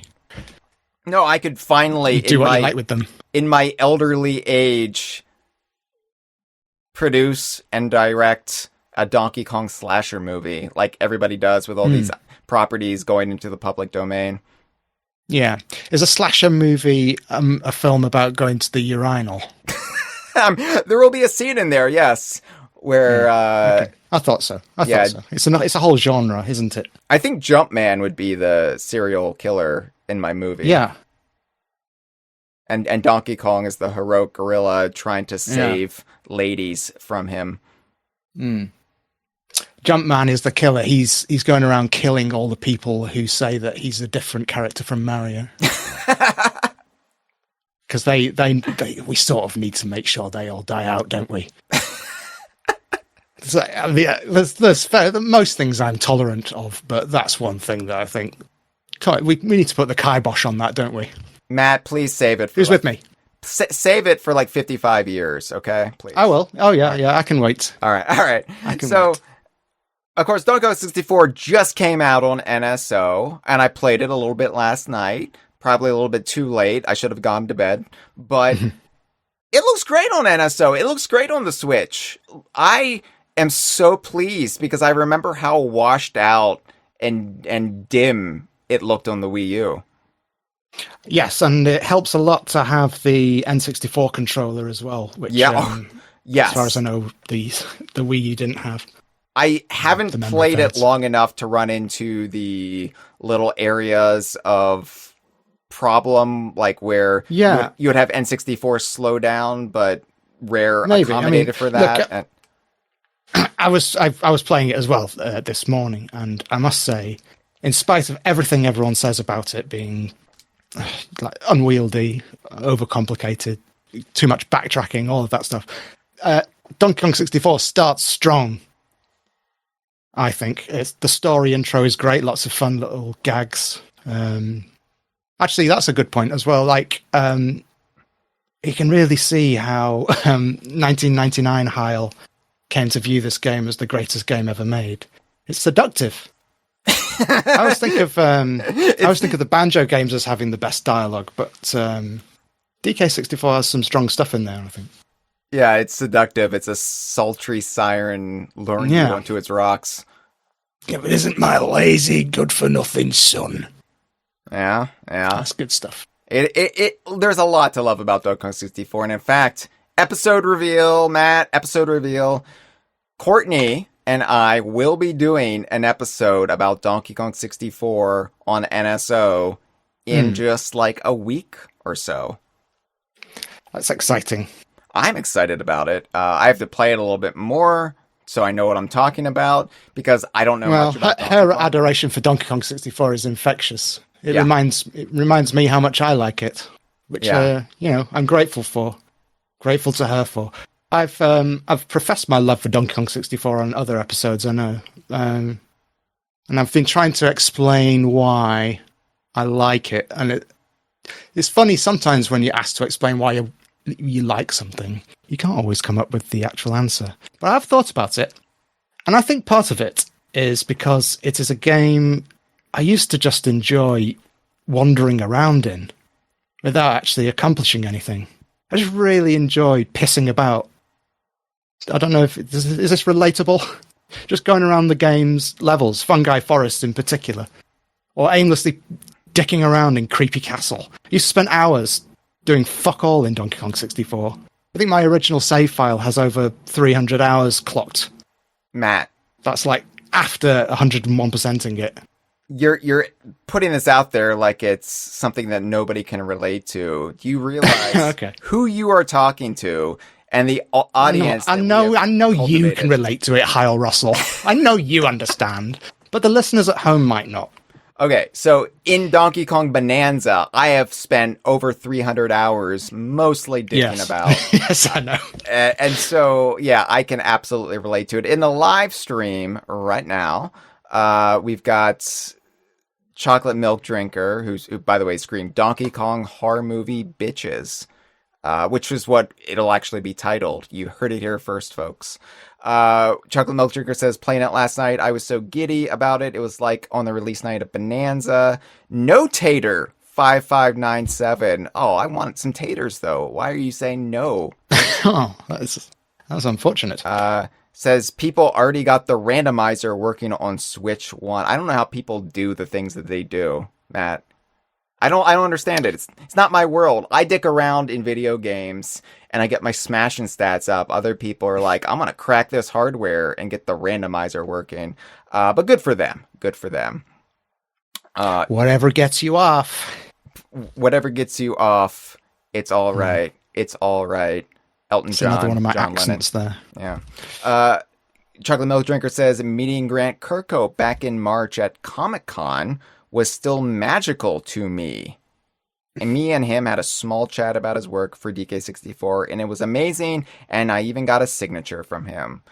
Well, that's nice. Glad you had that experience, Chocolate Milk Drinker. As somebody who's gotten drunk with Grant Kirkhope, that was an experience. What a whirlwind, because he's already a big talker, Grant Kirkhope. He's a big talker and a fast talker. He talks much faster than we do.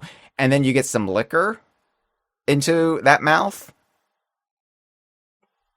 I feel like I might be a Grant Kirkhope interpreter, because I've heard people complain about not understanding him. But because I'm also from the north of it, well, he's Scottish originally, isn't he? But he has a kind of Northern English accent.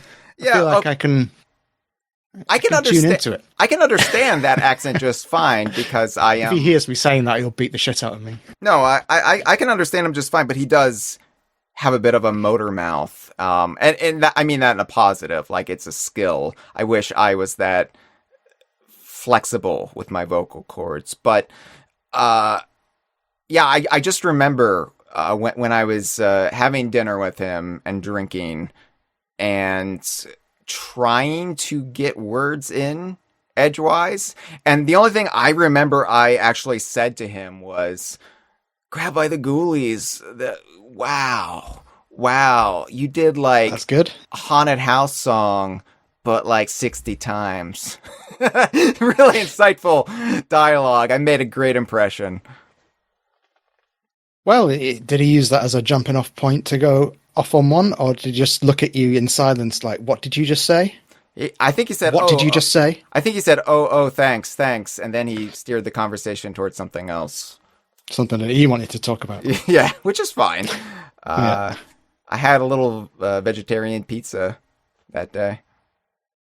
I like Grant Kirkhope. Back in the back in the early 2000s when I was trying to put a Mario fan site together with my friend Daryl, my collaborator on the Stanley the Bugman feature. Yeah! GameBest.computer. Check it out. That's it, yeah. We sent Grant Kirkhope an email, not expecting a reply, with some sort of like an interview questions, and he replied. He gave us a very lovely reply, and I'll always remember that about him. Yeah. He replies to randoms on the internet. Random 16-year-old children. I will... Oh no, I've made that sound much, much worse than it was meant to be. That was meant to be wholesome. No, it was wholesome. It was wholesome, Matt. And, yeah, I will always remember the dinner I shared with him at Wolfgang Puck's restaurant in Los Angeles. I think that's where it was. I was pretty drunk. This episode is dedicated to Grant Kirkhope.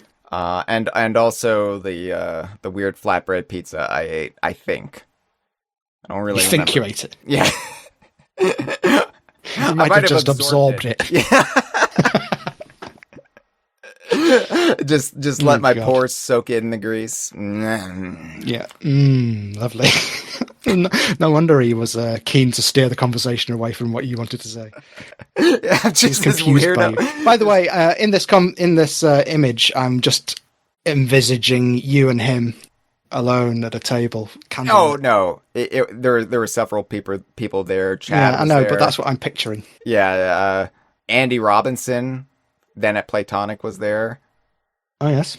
Take a drink, everyone. I did. I took several. Just because he was there, I got so sloshed every time somebody said his name. Yeah. And everyone always addresses him by his full name as well. Yeah, he hates it. Andy Anyway. Robertson? What were we talking about? Absorbing pizza grease Yes. through the skin and talking about, like, tell me more about Grandpa the Ghoulies. No, we're talking about Donkey Kong, and yeah, we'll be talking about more about Donkey Kong 64 very, very soon here on the Kongversation. I'm excited to revisit it because, Banjo-Tooie, I rediscovered that game thanks to it coming to NSO and the convenience of playing it in handheld mode on my Switch, and it basically opened up the game for me again, and I'm hoping it does the same for Donkey Kong 64. I think it's going to have a bit of a renaissance. Oh. Or renaissance. Nice rolling No, R's. it can't be that because that term is copyright Hyle Russell 2015. Yeah. I need to come up with new era names because the Renaissance ended roughly 2020. Yeah, I was wondering about that. And then, like, the era from 2021 to 2025, it's probably its own little epoch, and then the Bonanza era began last year, whatever era we call that. But I haven't come up with. Well, I think it terms yet. began when we first saw the redesign. That's the beginning of this era, right? Oh, you would say the Super Mario Brothers movie then? Well, I don't think the design of Donkey Kong in the Mario film is quite the same as the design in the games. It's not quite the same, but it's different in every appearance. I mean, it's different in Bonanza than Mario Kart World, even. So, I don't think he looks very good in the Mario films. I think he looks kind of, just all. Most of the characters in the Mario film don't look right to me. Yeah, that is true. But yeah. never mind. It doesn't matter. It's not aimed at me. Mario's parents. But I think he looks better in game. Mario's parents. I was like, that looks nothing like Mario's family. Right? Nothing like them. Mario's mum and dad look exactly the same as Mario and Luigi, but with different hats. I was told that Mario's birth parent was a stork. Yeah, correct. Yeah. Okay, so anyway, Donkey Kong Bonanza, speaking of, this is maybe the only summer we will have where the Emerald Rush events are current, where we are getting Emerald Rush events every month. And so this is a special moment in time, people. Savor it. Celebrate it, because this Tuesday, June 9th, whether or not there is a Nintendo Direct, we get Kong Bonanza Returns in Donkey Kong Bonanza. This is a Donkey Kong Country Returns themed event taking place in Canyon Layer. It runs for 1 week, and you can unlock statues of a Tiki Goon and Tiki Tong himself. And you can have them. They'll be on completing the roster of big bads, unless you count Wizpig. Unless you count Wizpig, which we do. Which we do.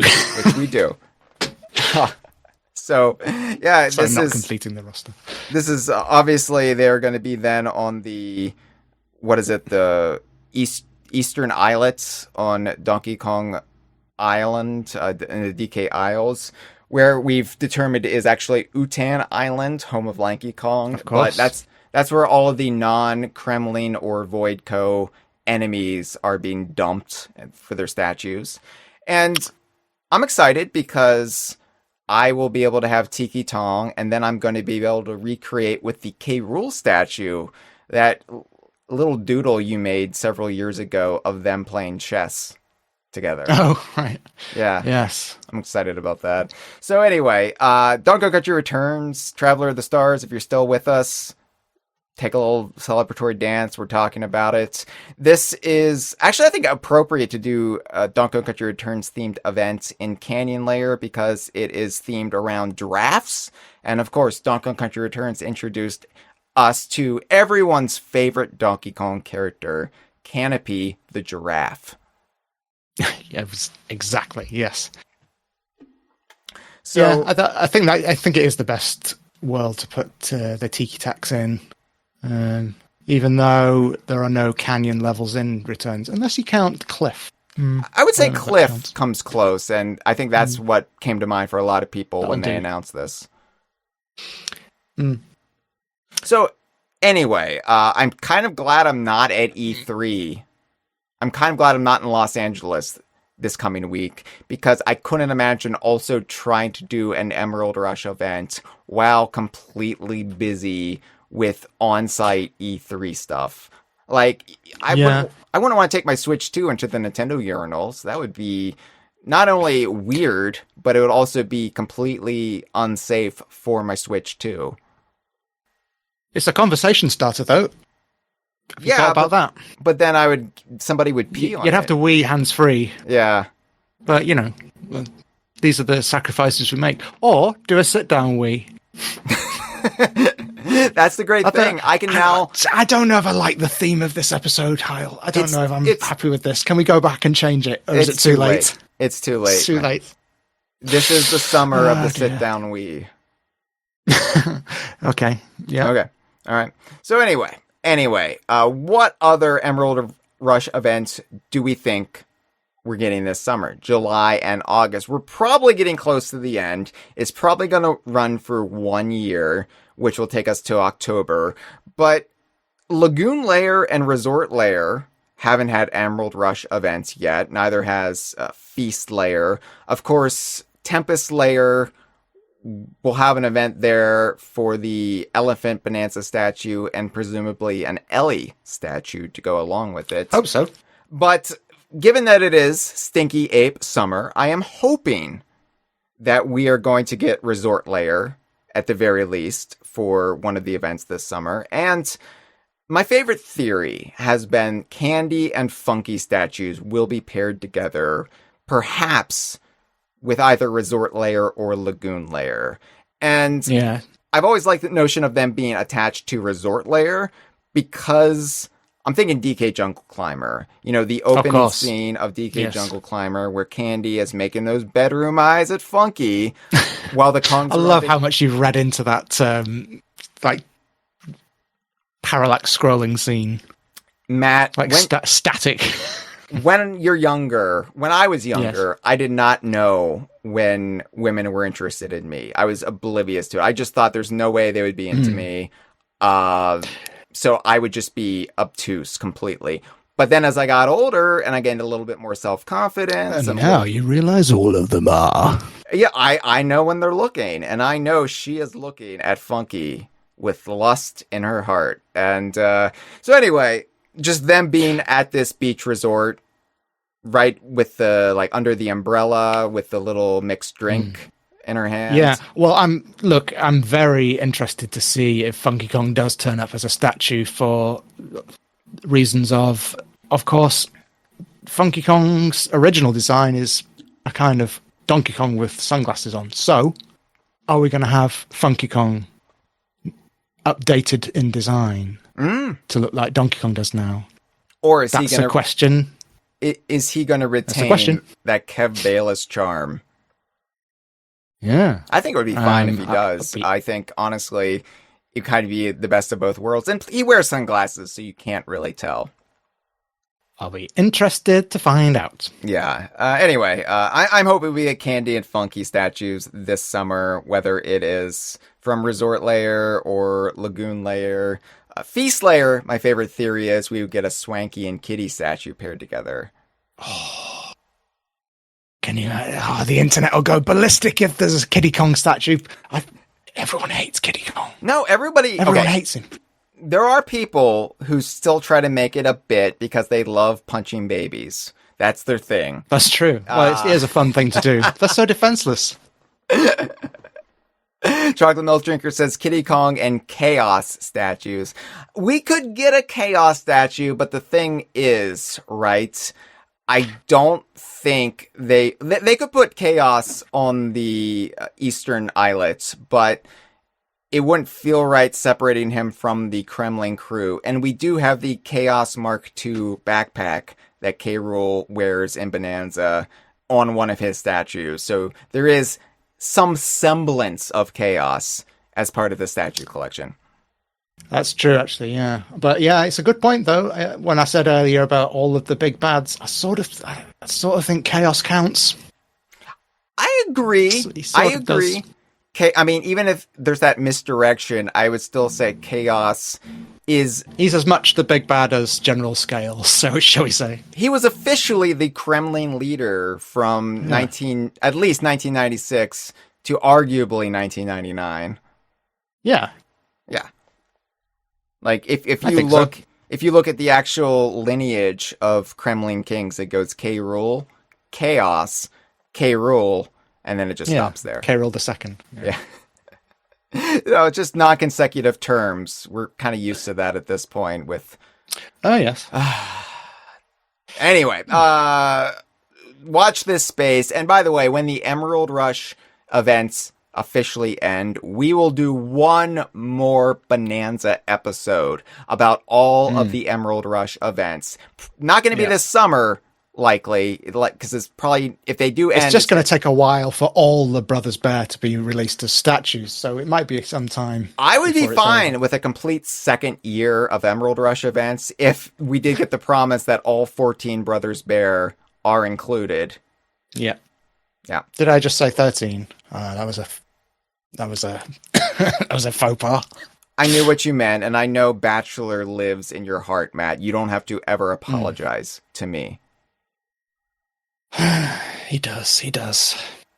It's because of you we have a render of Bachelor Bear.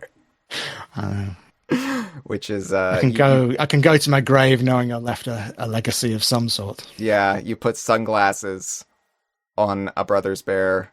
Just like Funky Kong! Just like Funky Kong. You are as skilled at character design as Kev Bayless. I'm so good at podcasting. Oh, God. So, anyway, Donkey Kong's 45th anniversary is technically for the original arcade game, so don't expect too much Donkey Kong Country-style revelry, even though we do have Donkey Kong 64 out on NSO, but that does have a remake of the original arcade game, so I guess it kind of counts as part of the arcade festivities. Does it not? I would say it does. But yes. Already, we've got Nintendo Switch icons for Donkey Kong 94, that's Donkey Kong for the Game Boy, and Mario vs. Donkey Kong as part of Nintendo's Play to Unlock campaign for June. You can unlock these for your Switch profile until July 6th. All you need to do, if you are an NSO member, is boot up either Donkey Kong for the Game Boy or Mario vs. Donkey Kong for the Game Boy Advance, and then you can purchase these icons with 10 platinum points apiece. And basically what I did is I just bought all the Donkey Kong Seniors and Donkey Kong Juniors and the Pauline, and I left the Marios and the Crying Toad. Well, that's not very nice, is it? I'm petty like that, though. I'm a catty little bitch when it comes to... Speaking of Crying Toad, so as I mentioned earlier, I've been playing a little bit of Mario Kart 64. Yeah. And the best thing about Mario Kart 64 is the noise Toad makes when he's hit with something. Can you give us a little... Ah! Oh, yeah. Yeah, I do it's like a that. dying child. He is a crying child. People love punching babies. They just People do. love punching babies, It's very especially popular. me. It's in vogue. The kids, they say 6, 7, and then they punch a toddler. I'm not saying it's good. I'm saying it's an epidemic. It's a scourge on our society. Yeah. So if you're listening to this, don't do that. Please don't. Please don't. Seek help. Just don't do it. So yes, March Rose has already brought this up in the chat, but a Lego Donkey Kong set has been teased. We should probably be getting news about this any day now. Maybe even before this episode officially goes up on the podcast network's YouTube and SoundCloud, because so is my life. But yes, a Lego Donkey Kong set for adult collectors. Now you might think it's a sex toy, like I have been trying to push all episodes. You might think. You might think, but it's not. It just means there's lots of little parts, and if you gave it to somebody barely out of the gate with object permanence, they would choke. They would choke, and you don't want that. They're trying to cover their bases, and they're saying adults only, please. I wonder how small the parts are. Well, we've only seen one part of it, Matt, because it was teased on Nintendo Today! The barrel. Mark. It's a little arcade-style barrel rolling across, or several of them, actually. They might have just blooped the footage, though, so it's actually just one barrel, and it's tricking your brain into thinking it's many. I don't have a lot to say about Donkey Kong Lego, other than it is one of those things that I sort of think, where was all this when I was 16? When I was 16, we had fuck all. We had to make do with the Diddy Kong Racing render I'd printed out myself. Now you can get Donkey Kong Lego. I just pictured a little Matt printing out Diddy in a plane and then running around the house going, Wah. It's the one in Space Dust Alley of Tip Top in the plane. Oh, okay. No, this will probably be based on 25M. I think that is the prevailing theory. And I'm probably not going to buy Big Ape City. Actually, I think we'll talk about it later, Matt. I think we've all just agreed to let New Donk City be a thing. Yeah, I know. Big Ape City still exists. Don't worry. I know. I've listened to your thoughts on it. I agree with you. Hey, Blonky. I generally agree with you. Don't worry. You don't need to argue with me. Oh, okay. Blonky19, thank you for subscribing. K. Rulenstein, what does Chocolate Milk Drinker say? I would really love to see if we can get Baron K. Rulenstein and Captain K. Rool statues, but I think that's a stretch. Yeah, I think K. Rool has enough statues at this point. I would feel kind of bad if K. Rool got 2 more. King Cutout, please. There you go. Yeah, he definitely deserves to be represented. But no, this Lego set is cool. It'll look cool. This is, I think, what we all assumed if they ever got about doing a Lego Donkey Kong set that wasn't part of the interactive Super Mario line. It would be this, and I'm cool with that. I don't have room for it. We'll see, won't we? It might be horrible. It might be hard. Yeah, kids might, in fact, choke on this. We don't want that, though. We don't want that. We don't want it. So, if you're to take one message away from this episode, it's that we don't want children to be punched, slapped, or to choke on tiny bits of plastic. Yeah, absolutely. Yeah, okay. Absolutely. Because the children are the future, and I need them as actors when I'm 98 years old doing my Donkey Kong slasher movie. Of course. They'll it's cheaper to employ child actors. No, they won't be children then, Matt. I'm saying the children of today will be the actors of tomorrow. Misunderstood that, didn't I? Oh well. So, anyway, that being said, I don't have room for this. I can't justify the cost of this. I wouldn't turn up my nose. They should put that quote on the box. I don't have room for this. I can't justify the cost of this. I wouldn't turn up my nose if somebody just gave me one. I would be like, oh, thank you. Cool. Yay. And I would do a little dance. I would do it like in private once nobody's looking. I would kind of dance around like an excited little kid at Christmas morning. But what I'm interested, though, is the branding of this, because they're using the current Donkey Kong logo. Despite this being a celebration of the arcade game, seemingly, and a throwback, they're not using the arcade-era logo. They're using the new current Donkey Kong logo that was first unveiled for the Mario vs. Donkey Kong Switch remake in early 2024. With the opaque stars. So I think we could maybe see more Donkey Kong sets in the future, like Donkey Kong's Treehouse from Donkey Kong Country. That would be a fun one. That would be good. The Gangplank Galleon is one that a lot of the creme heads out there often push for. And LEGO has done some impressive pirate ship sets in the past, so I would really like to see what they do with that. Yeah, I'm just trying to think what I would like. What would I like as someone who doesn't have any Lego? What would make me buy it? I don't know. The problem is I haven't really thought about this question. Let's move on. Matt's just afraid that he'll choke on the little parts. What about Timbers Island? Okay, let's move on. Yeah, unfortunately, Rare owns Timbers Island, and they're not making deals with LEGO at the moment. Blonky says, are you guys familiar with Sorceress from the Spyro series? I played through the Spyro Reignited trilogy about a year or so ago. So vaguely is my answer to that question. Why? I met Spyro when Donkey Kong became a Skylander. Of course. I met Spyro at the urinals at E3. How does he wee? With flame. It just shoots out a stream of fire. Okay. The more you know. Blonky says Sorceress is basically basically Queen K. Rool. Well, we need to see K. Rool's wife, don't we?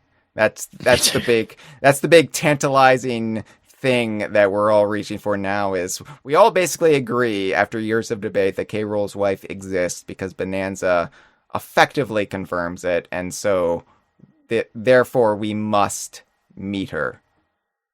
We must meet her. She could be the breakout character of the 2020s. We don't know yet. All right. Well, it is quite funny seeing because various people over the years have done fan art of what they imagine K. Rool's wife might look like. Mm-hmm. It's just a great thing to see. I invite the listeners at home to give that a go. Yeah. Send us your best fan art of K. Rool's or your worst wife as well. Send us your worst. Please send us just your absolute chicken scratch. Yeah. Utterly depraved hand-drawn art. Because, the best AI is still inferior to the worst hand-drawn art. So, delight us. And I guess we'll do something with it. I don't know. I shouldn't make proclamations without having a plan. We'll do something with it. Okay. We're not telling you what. Okay, so let's wrap this up, Matt. Really quick. Nintendo Direct. 45 minutes this one was meant to be. I didn't say 45 minutes. I said 90 minutes.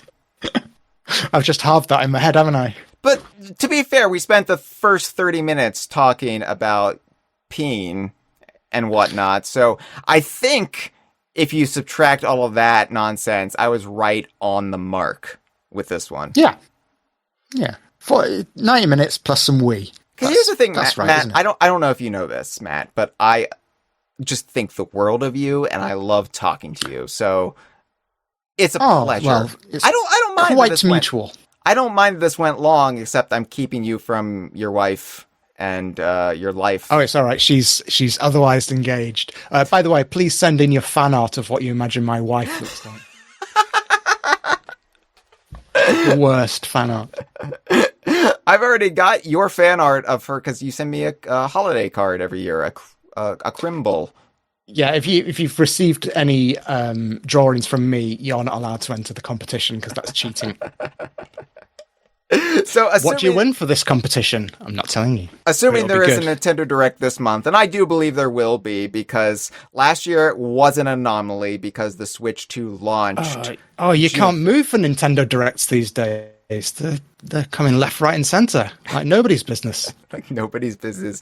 Last year was odd because they were releasing their big new hardware right around the time E3 traditionally was held. We did get a Nintendo Direct later in the month, but it was a Bonanza Direct, which, hey, worked out fine for us, except they created a whole bunch of really shitty think pieces about Donkey Kong from the big video game websites like Nintendo doesn't should care have been about Metroid Bonanza. No, we didn't get those this time. We didn't I'm joking. It should have been 3D Mario, but we got my favorite, of course, Do you want to do a drum roll really quick?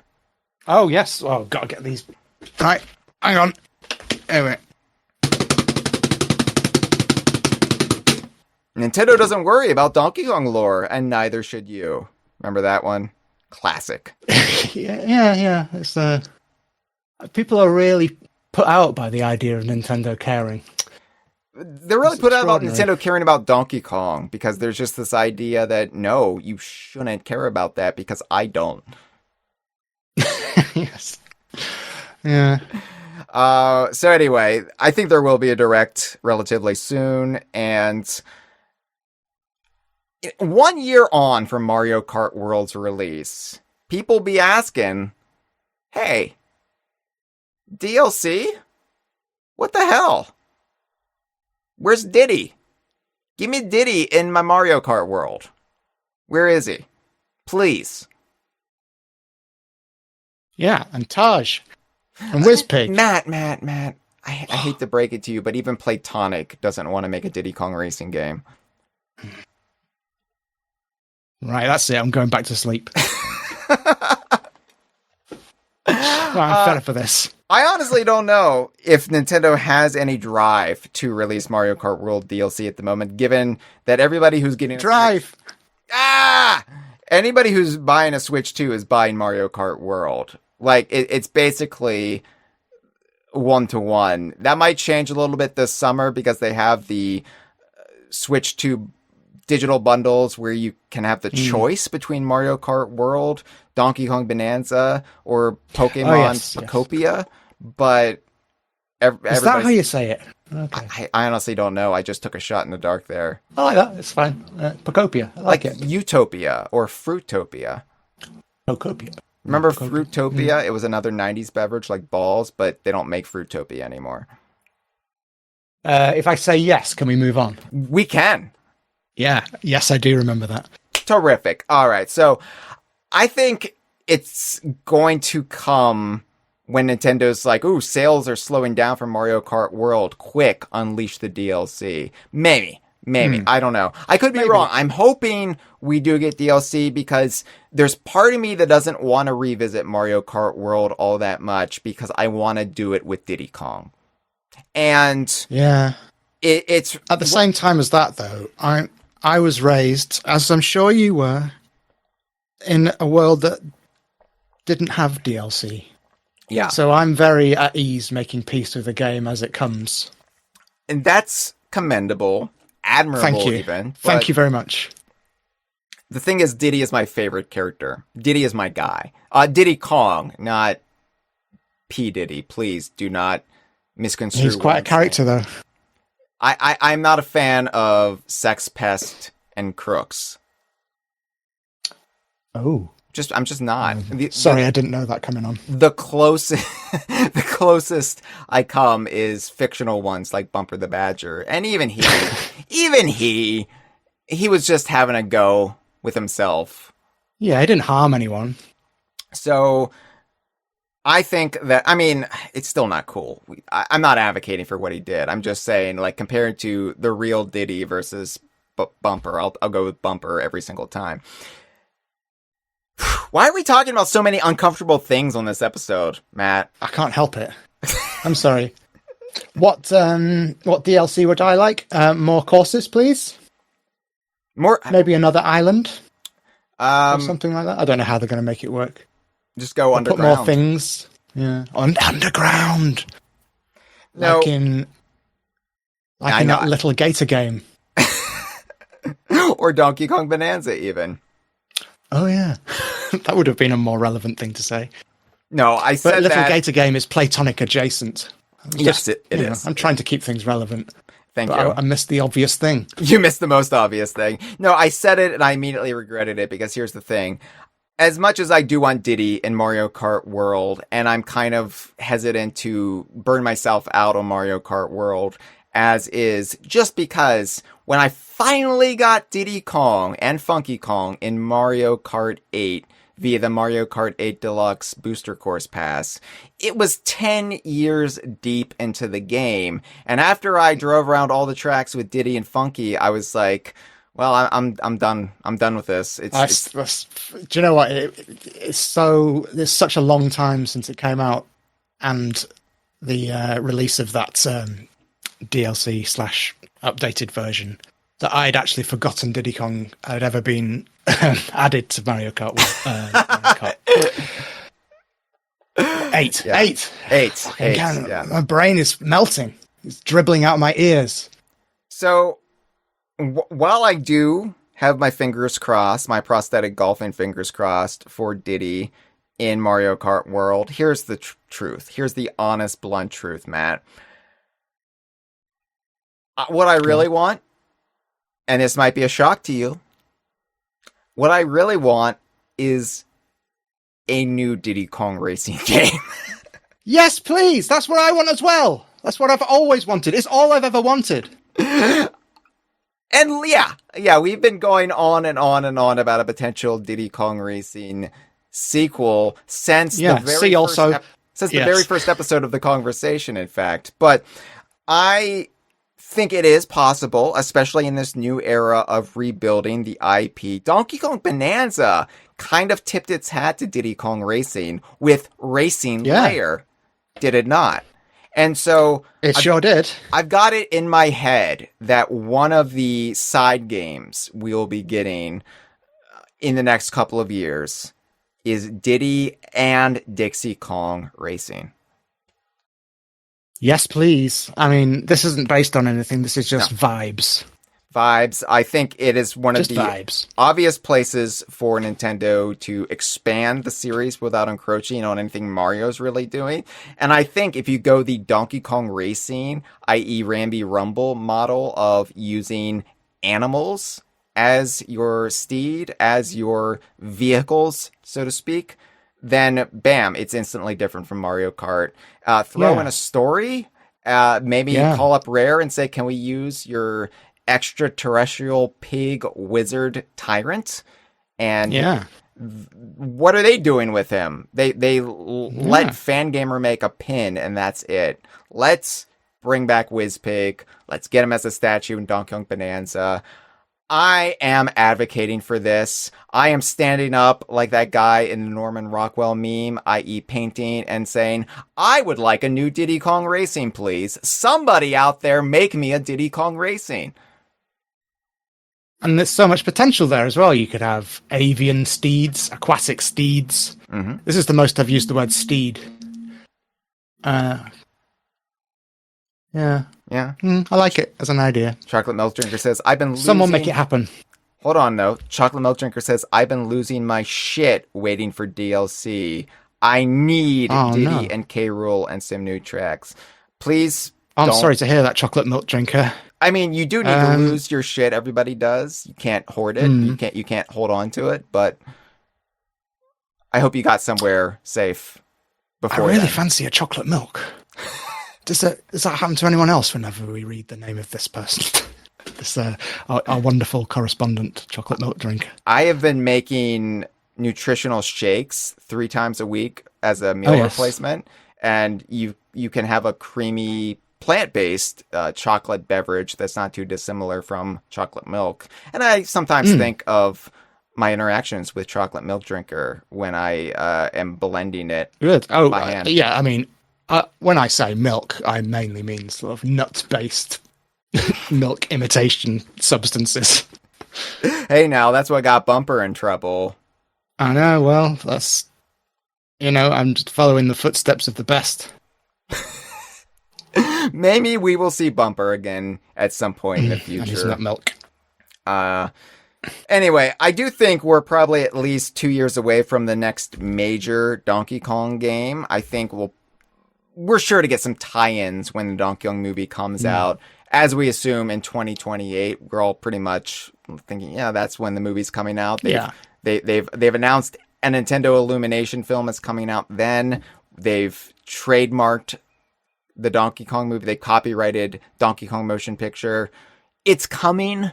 It's just, what will they have to show for it on game shelves when it comes out? I mean, because it makes sense for there to be something, right? Because as soon as Mario Film 2, The Return of the Mario Film, came out, which features both Yoshi and Star Fox.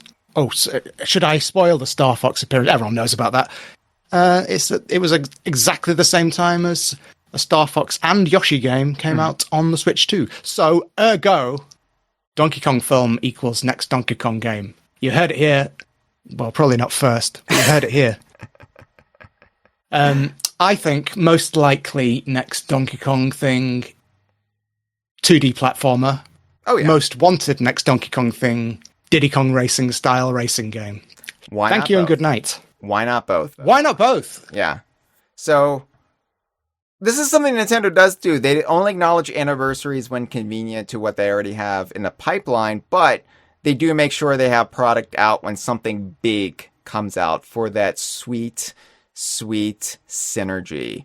Donkey Kong Country Returns HD. The reason we have that is because the theme park opened up. And, Yeah, I know. So yeah, the Donkey Kong movie will equal something Donkey Kong related in the realm of video games. Yes. Donkey Kong Country Tropical Freeze Ultra HD. If nothing else. Donkey Kong Country Returns HD, but we've added Kiddy Kong. Yes, please. And, well, we'll see. We'll see, right? I don't really have any desire to predict, oh, we're going to see a new Mario Party game. Burp, burp, burp, burp, burp, burp, burp. Right? Who cares? You've got no desire to say that, have you? I have no desire to say that. Burp, burp, burp, burp, burp. It's so enjoyable to do, though. What I will say, though, is that you should stick with DK Vine all summer long. Stinky Ape Summer is just beginning. Matt, my bear hike is tomorrow. I am going into the wilderness before the sun even rises, and I am going to try to encounter a bear. And if I do, that will bring good omens for the DKU this Stinky Ape Summer. I'm looking forward to the bear report. When was the last time you encountered a bear? It has happened. It doesn't always not happen. It's been a few years, honestly, which to be fair, it doesn't count last year because Bonanza was announced before the summer game season. Right. So it doesn't count. So it only applies to announcements that emerge post-hike. Those so are the it rules. Still technically counts. Because the first time I did this was June 2010, and we got Donkey Kong Country Returns, and I saw a bear at right before E3 2019 when they announced Banjo and Kazooie for Super Smash Bros. Ultimate. So, yeah, I mean, I think I have a pretty good track record. I think that's watertight. Except all those times that I didn't see a bear, or I saw a bear, and the opposite happened. But, Yeah, but if you forget about that, then it's watertight. Can we not just apply some confirmation bias here, please? This has been a File 2 production. Que rico.